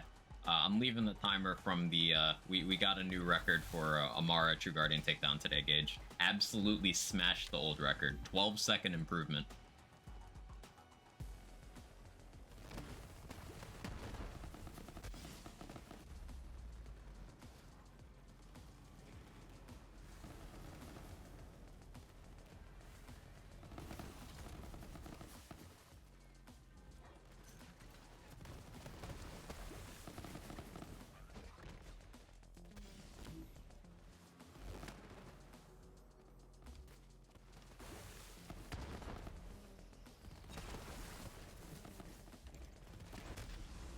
I gotta stop blowing myself up, man. Yeah, the aforementioned point of, it's not straightforward to use, but extremely powerful.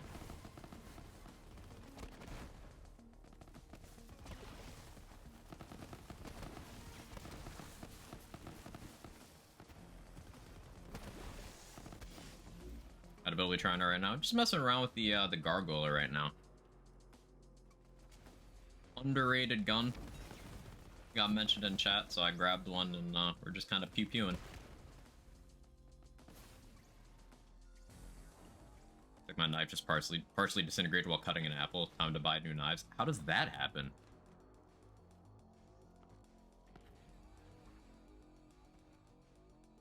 Logo game was over. The guy was like, I played through this game being apolitical. Game ended really badly. Got called a fascist. That's funny. Yeah. Yep. Cargo was fun. Use it on modes for a bit. Seemed pretty damn good. It's a very powerful gun. The main issues are like it's a little hard to use and it chugs ammo a little bit, but within its wheelhouse.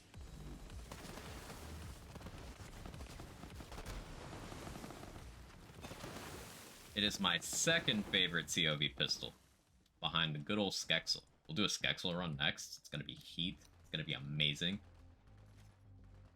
We're all gonna scream. Produce various substances. Corrosive Lock to which hurts it some. I disagree. Corrosive Lock is one of the more beneficial element locks. Because the most relevant HP bars in the game are armored.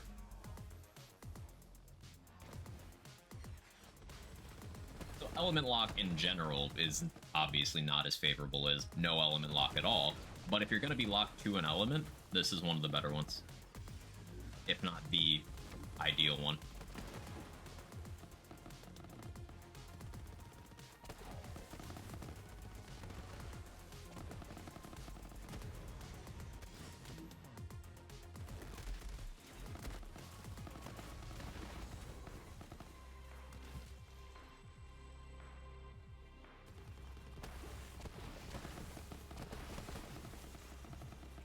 Say Radlock's the worst. It'd be between Rad and Fire. Yeah. Radlock affects the base damage and has Fire's same matchup against armor.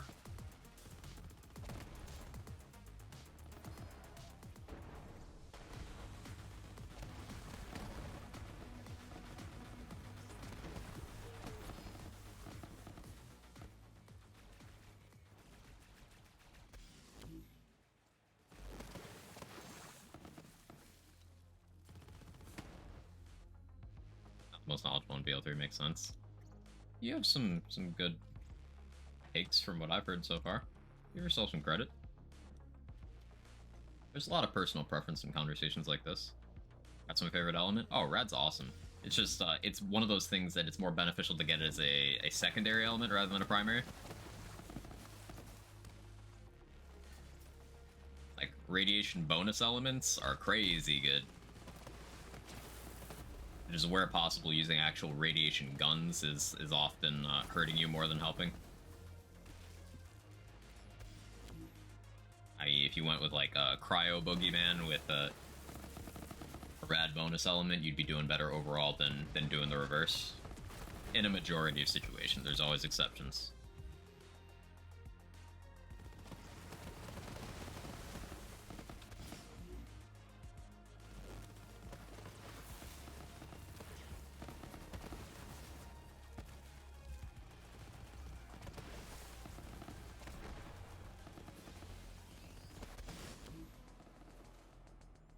Any bonus adds the explosion on kill, and that's the main draw for me. Yeah. Now, the explosion size will scale off of how big the radiation dot was, so there is still a case for rad guns being able to create big explosions. However, if you just get the gun strong enough, then a good bonus element will produce that result. So it's kind of hard not to have good rad explosions if your gun is doing enough.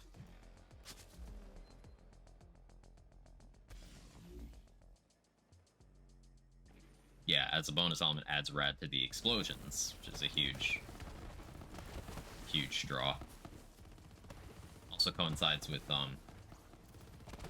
URAD Anoint being one of the ones that's compliant with things that Mayhem scale. Is a huge draw.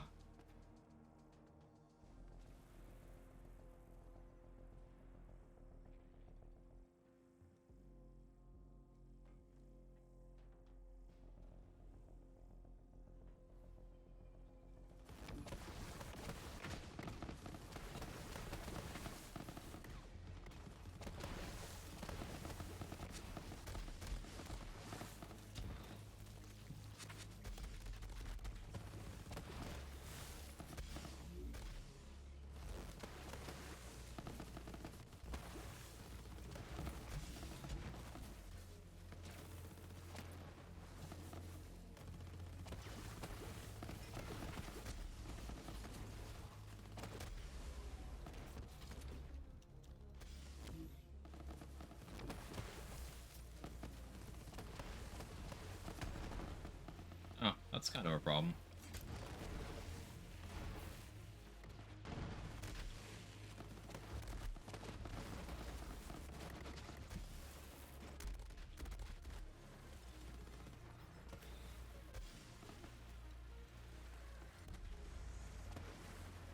Bail me out, Hunter Seeker. Thank you.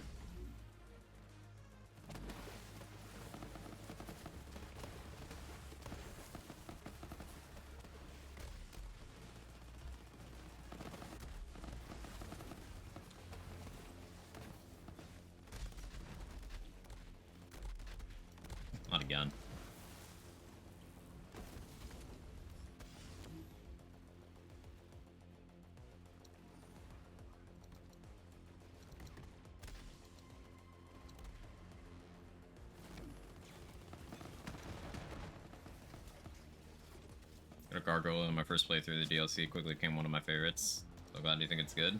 Yeah, it's just good. It's hard to find guns from that DLC that aren't good. But this one is even good by, like, those standards.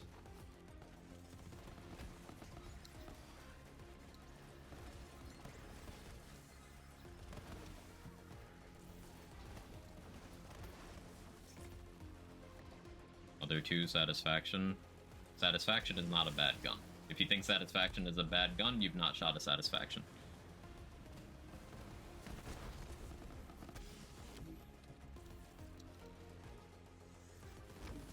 Mother 2 is struggling, yes.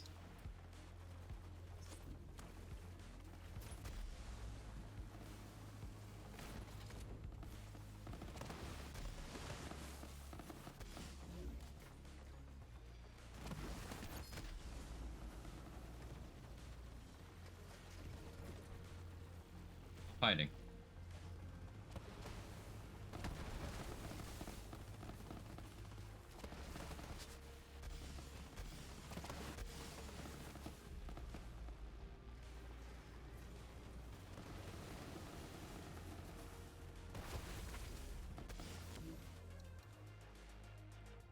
Default shift player died for our sins.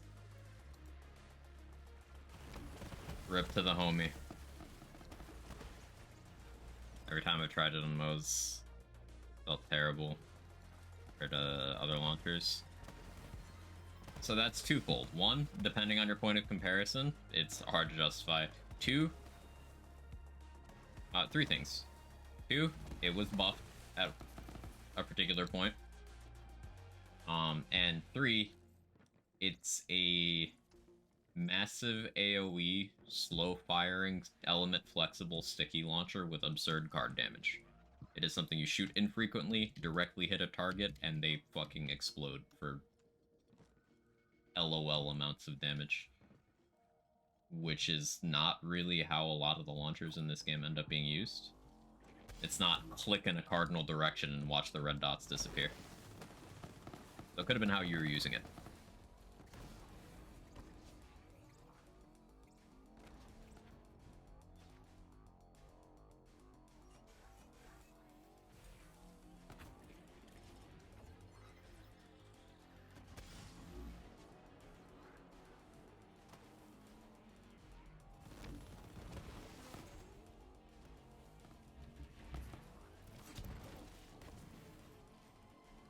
Having to do the runaround a bit because of this ammo situation. I'm being stubborn and not using actual efficient ways of getting ammo back, just to keep things spicy. Also refusing to use other guns like a sane person would.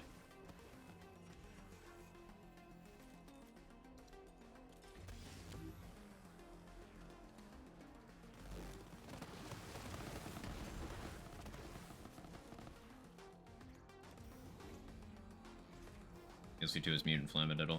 Flamadiddle is not that bad. It's a splash gun. Mutant's pretty unforgivably trash, though. See, we have the opposite opinions there. Real life simulator. By the way, Shocker. Shocker!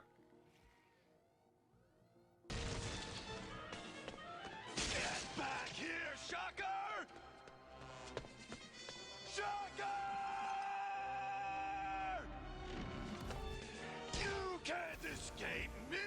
I'll chase you to the ends of the earth!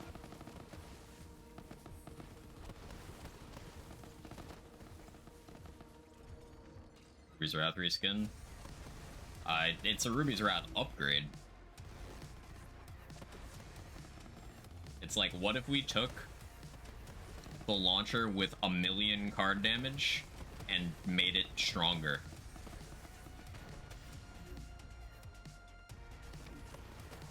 Plumage is crazy good.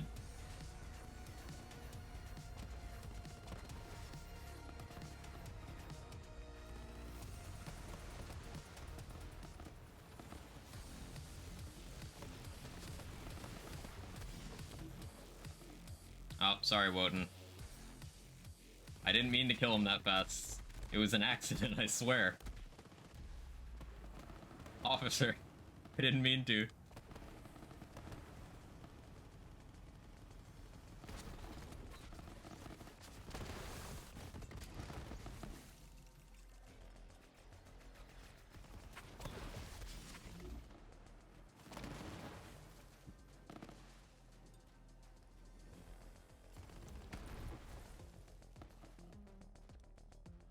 Can't believe no one has done this.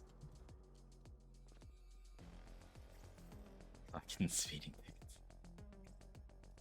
You gargoyle these nuts. Lamau got him. I was waiting for it. Well done.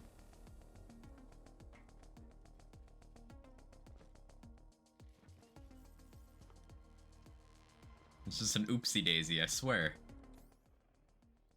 Okay, you know what it's time for now, though. It's time for the legend to return.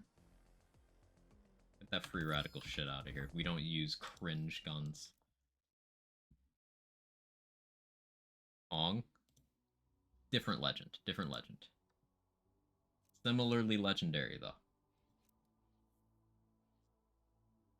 King. Kong. Wait, those are only one letter apart. Is that the joke? Is that the point? Do I finally understand?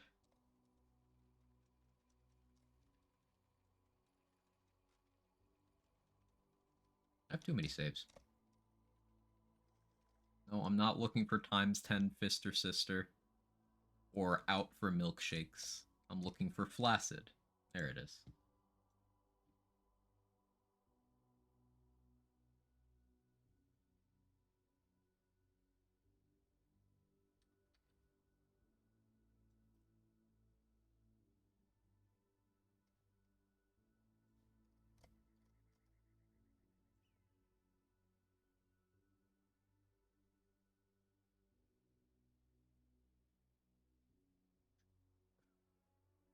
Yes, yes.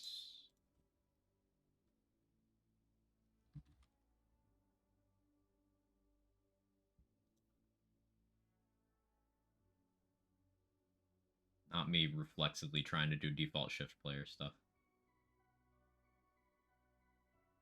Need to break that habit.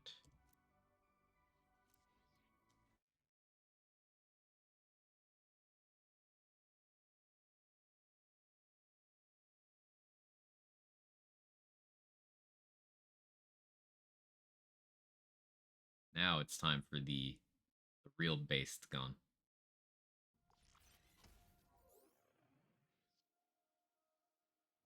The legend.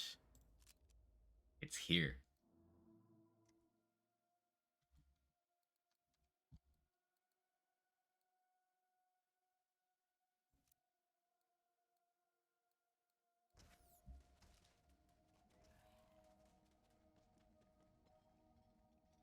Secret COV stan. Is it a secret at this point? No, you see, I'm also a COV hater because anytime someone goes COV modes, I just go, no, stop it, don't do it, get some help. My problem with most guns in the game, I only play Amara. I'm not smart on how to optimize gun damage with her. In your defense, Amara is probably the most difficult character to optimize single target gun damage for. So, yeah, that tracks.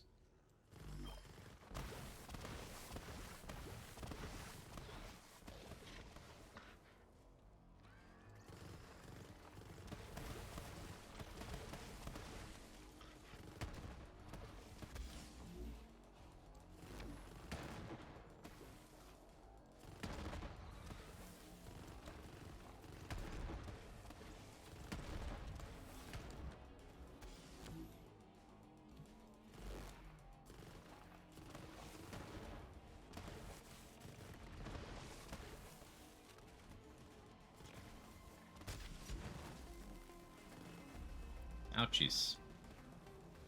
Hey, Economy, how you doing?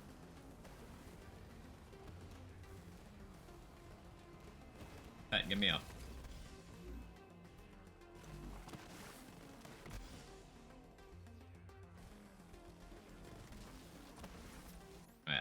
I realize what I need here.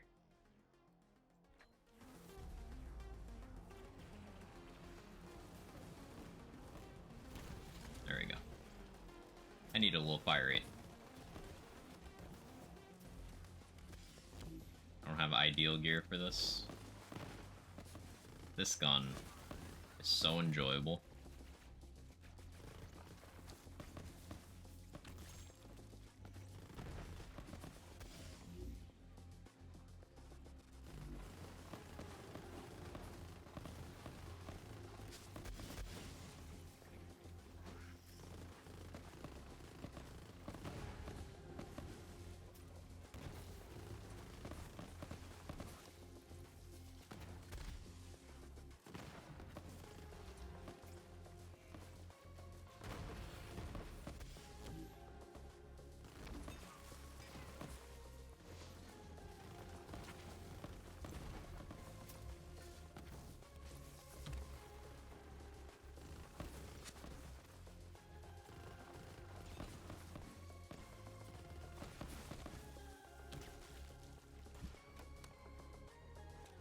I either want to play this or time tuners again. Do it.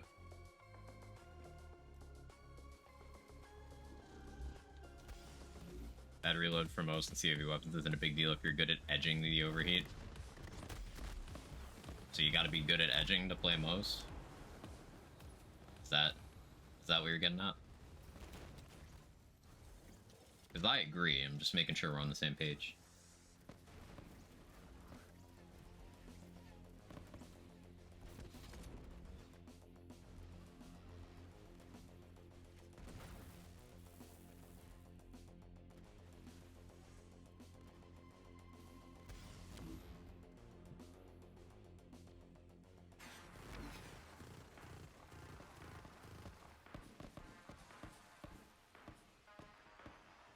Yeah, probably didn't catch your full statement. Ah, okay. Yeah, no, it's fine. You heard the important part.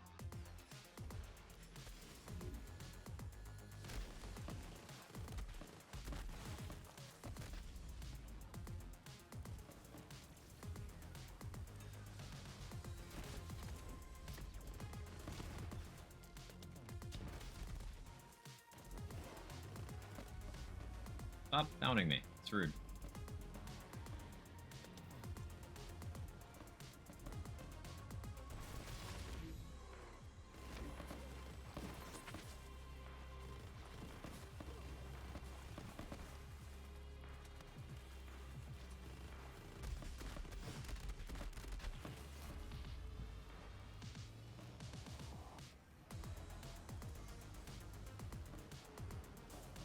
I think I'd be served well by having default shift player get me a shots to break company man, but RIP to the goat.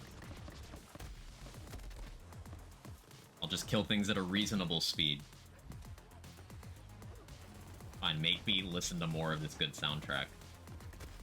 Fine.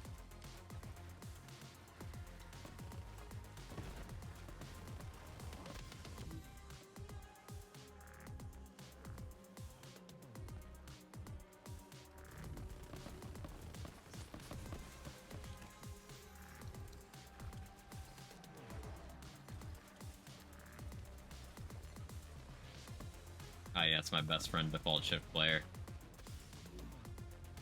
We should have a memorial event for default shift player.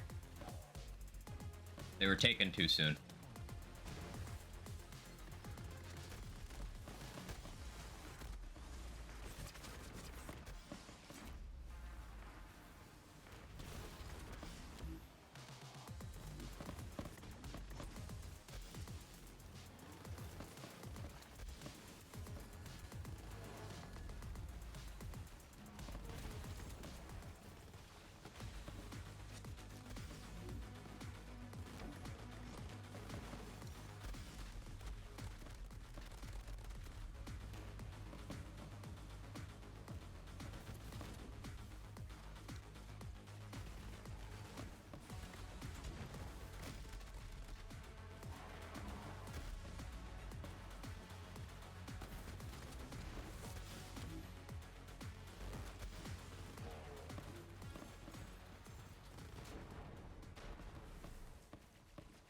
My only friend, be both sad.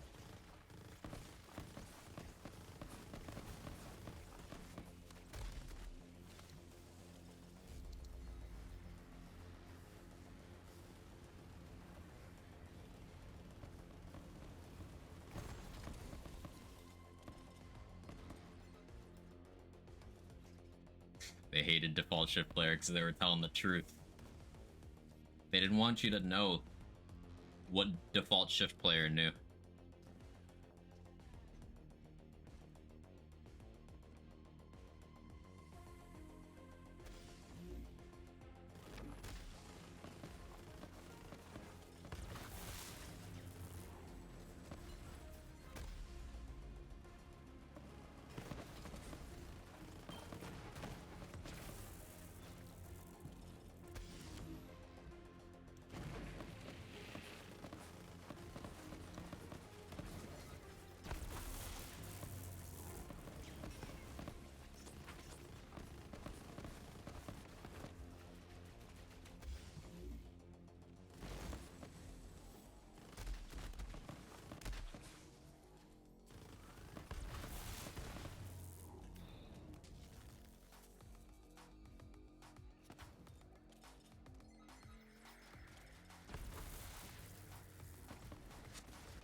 I'm gonna explain the default shift player thing.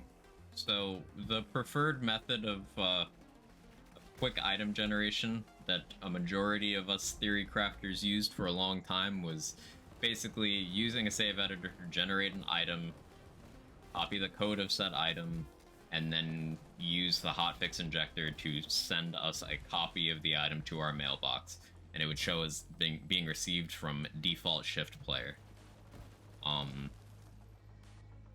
One of the game updates in the last year broke that, so we can no longer mail ourselves items. RIP default shift player.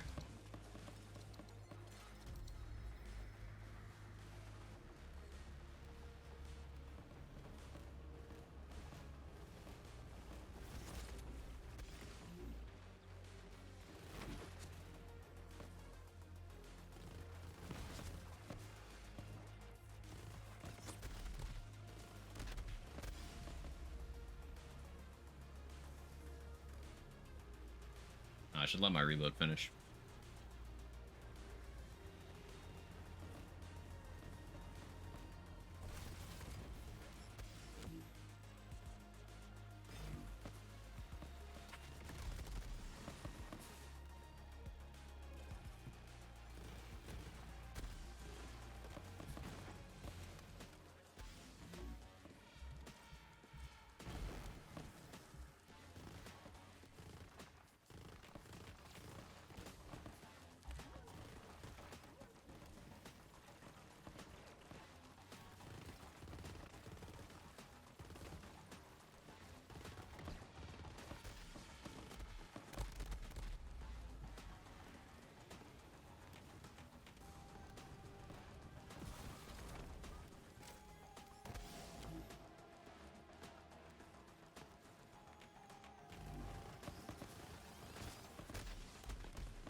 Their jail command? Yeah, it's from Stray.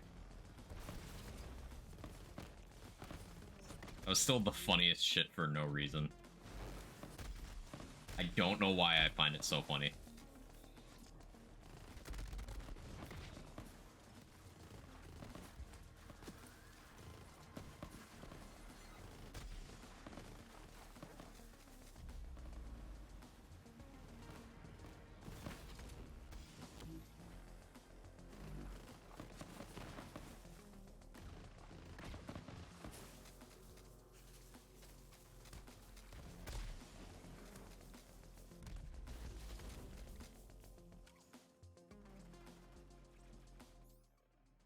If default shift player has million number of fans, I am one of them. If what?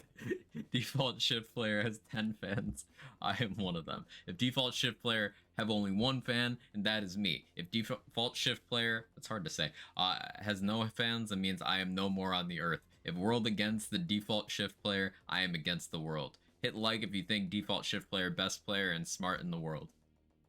So true, bestie. Your face is the best part of the jail screenshot. Your face is best. Boom. See, Jake gets me.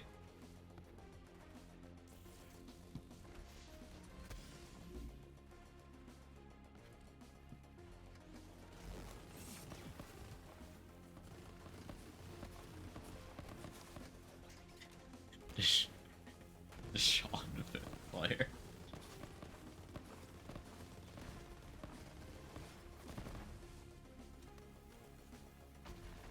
Back with grilled cheese sandwiches and a dash of hot sauce. Is it an air dash?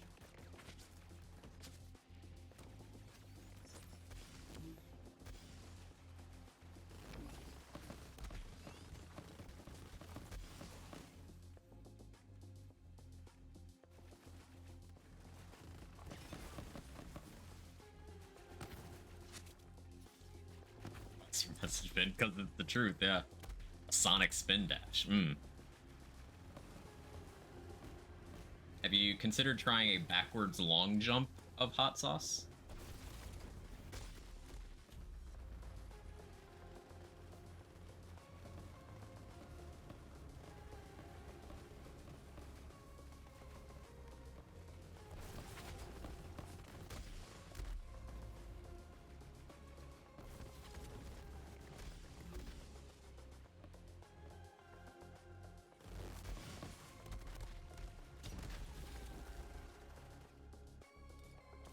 Don't make me pick up ammo, man. I don't wanna.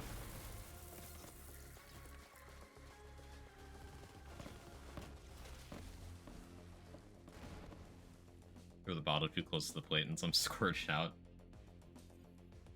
Performance anxiety. Okay, just give the bottle another chance.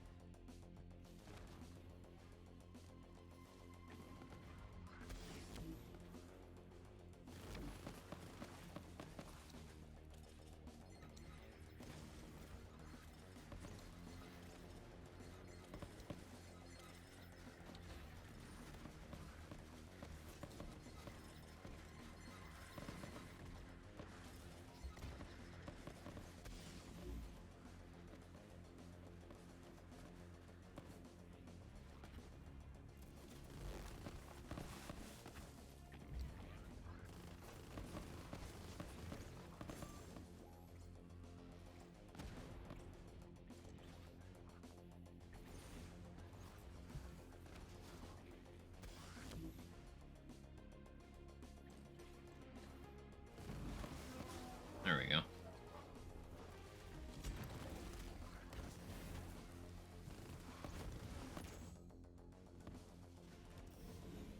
Runs going today. Anything new and fun? Well, we got a new record. That's what that time is up there for Amara True Guardian takedown. Half an hour into the stream, just smashed the record by 12 seconds. So we've just kind of been chilling, chatting, shooting various guns in the meantime since then.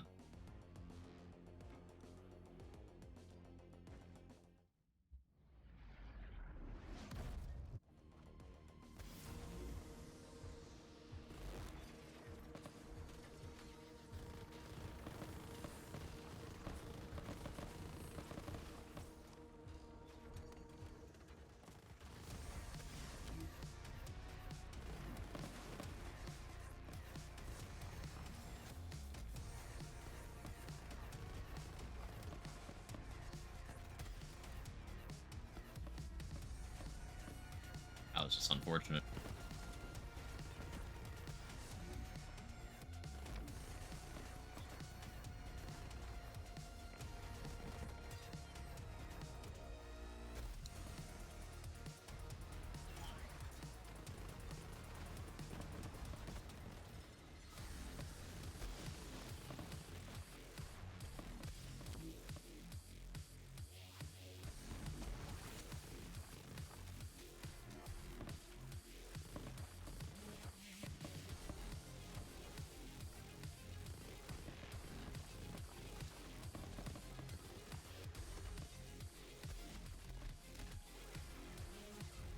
got stuck on terrain because I'm good at video games.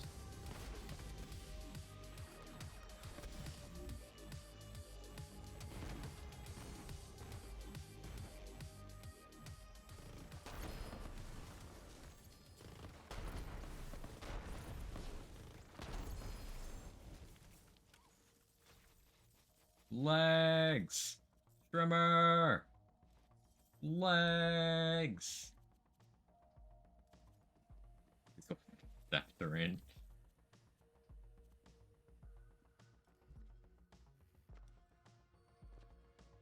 Pexel is just a COV portmanteau of sexy and pistol. You're not incorrect. That's the best part.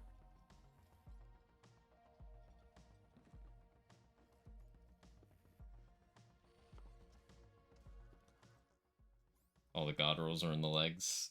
The drops are stored in the legs, just how P is stored in the balls or something. Oh yeah, I forgot the name of the save is fart build. Ha ha ha ha ha. No. That's based.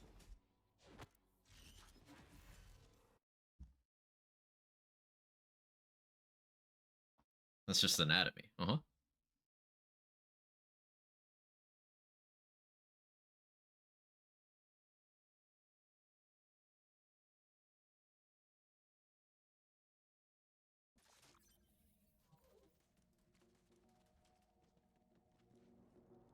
Anatomy, I thought this is America.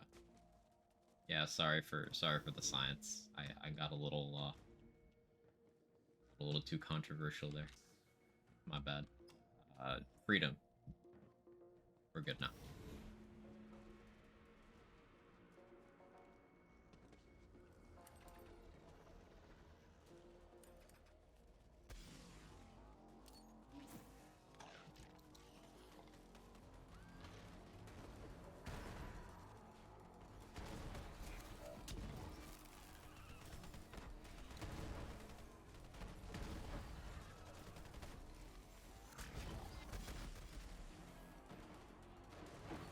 I haven't played this build in a minute, so.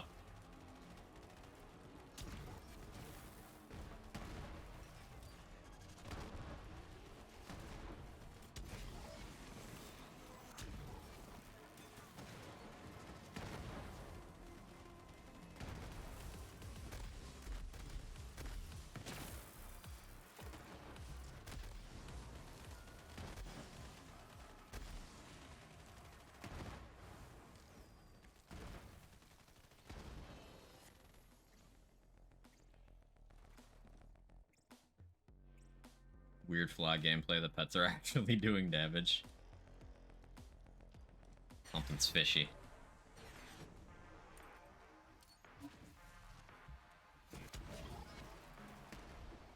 Or I guess the problem is something isn't fishy. We're not fish slapping things.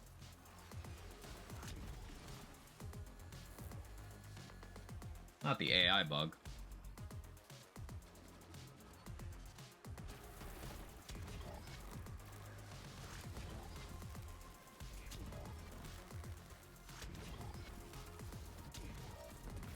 This is one of the reasons I hate running Malon, because your run can just die to that happening. Luckily, I'm not speedrunning, so I don't have to care.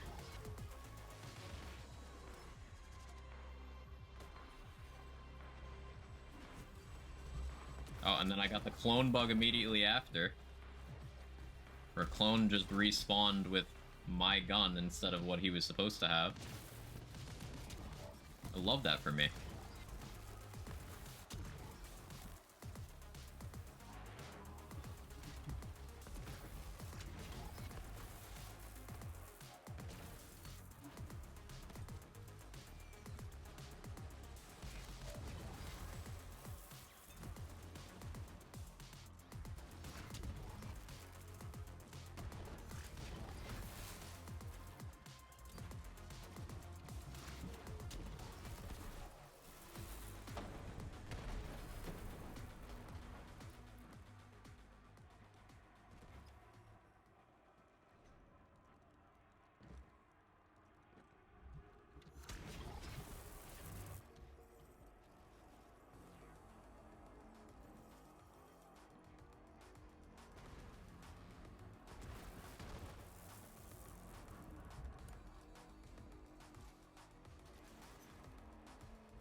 not me being bad at jumping.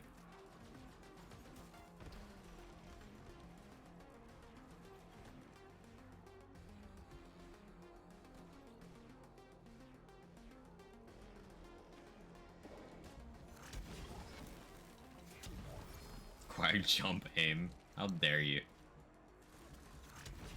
I don't need to be accurately called out based on my actions. This is the internet.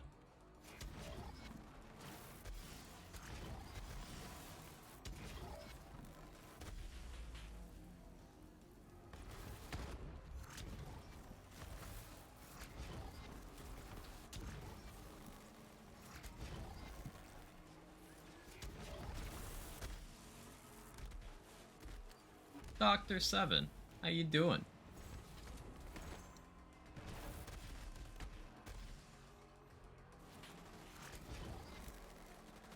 Huge fan of 10:30 a.m. beers on a Saturday, just saying. I can get behind that. Have you ever had a 10:30 a.m. shower beer? It's next level.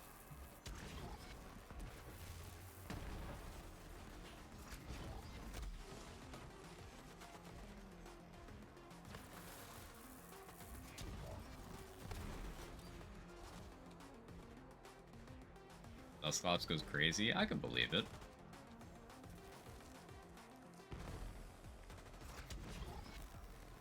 Doing well. How are you? I'm doing okay. Or my stomach growling. We pushed Amara TGTD record today. That time up there. That's what that is. Oh, I'm very excited and satisfied about that. Those are the guys in their shower beers. Is it a common thing? Aren't you in there for 5 minutes anyways? I take long showers. So I got time to enjoy.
New GTD time? Yes, sir. I love making Sentinel my little PP piss drone. The damage is really nice.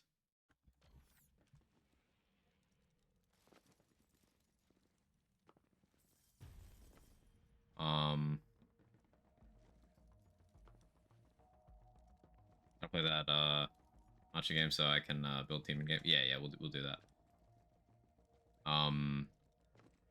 Sounds like shower beers. Apparently, I'm okay with being basic in that way.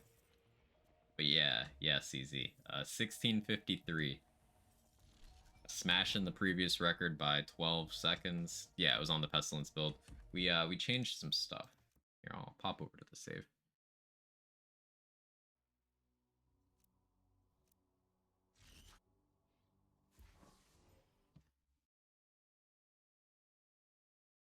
Calm down.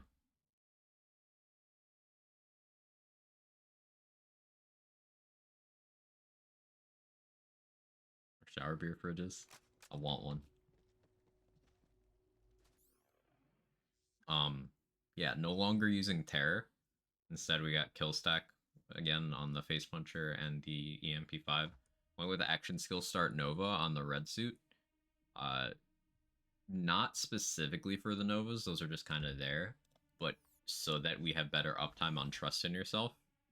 Like the better swap speed lets me Pestilence reload more often for more mindfulness stacks. It lets me obviously do more damage with the Novas if I'm spamming them in a very short period of time.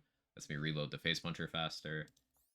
Lets me do like micro swaps to EMP5 for a little bit more move speed.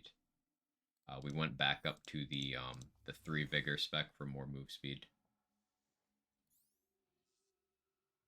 And doing Vic Rush over Auto Idle.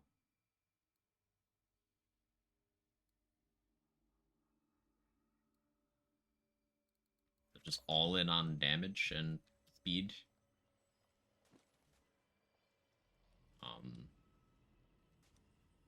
With the exception of dropping Terra damage and fire rate for action skill start for some consistency. It worked out very nicely. I'll submit the run after stream.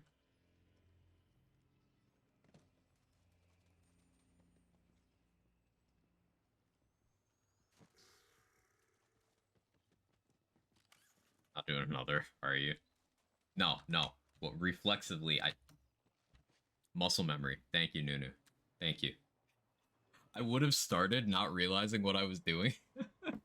That's how much I've done this. Oh no. I've programmed myself. That's probably not healthy.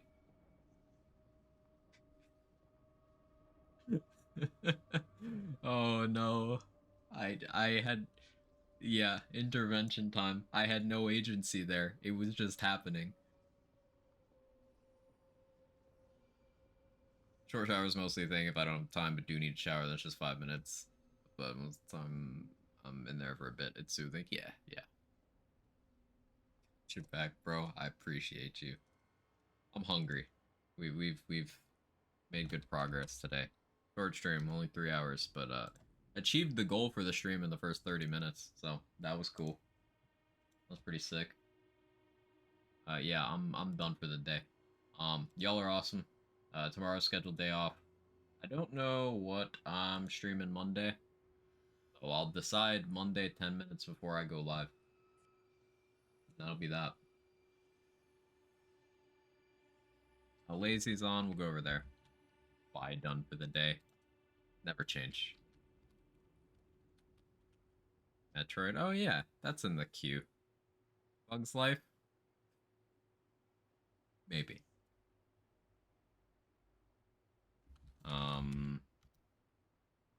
That's hidden in Paris. Yeah, y'all are great. Thank you again. I appreciate you.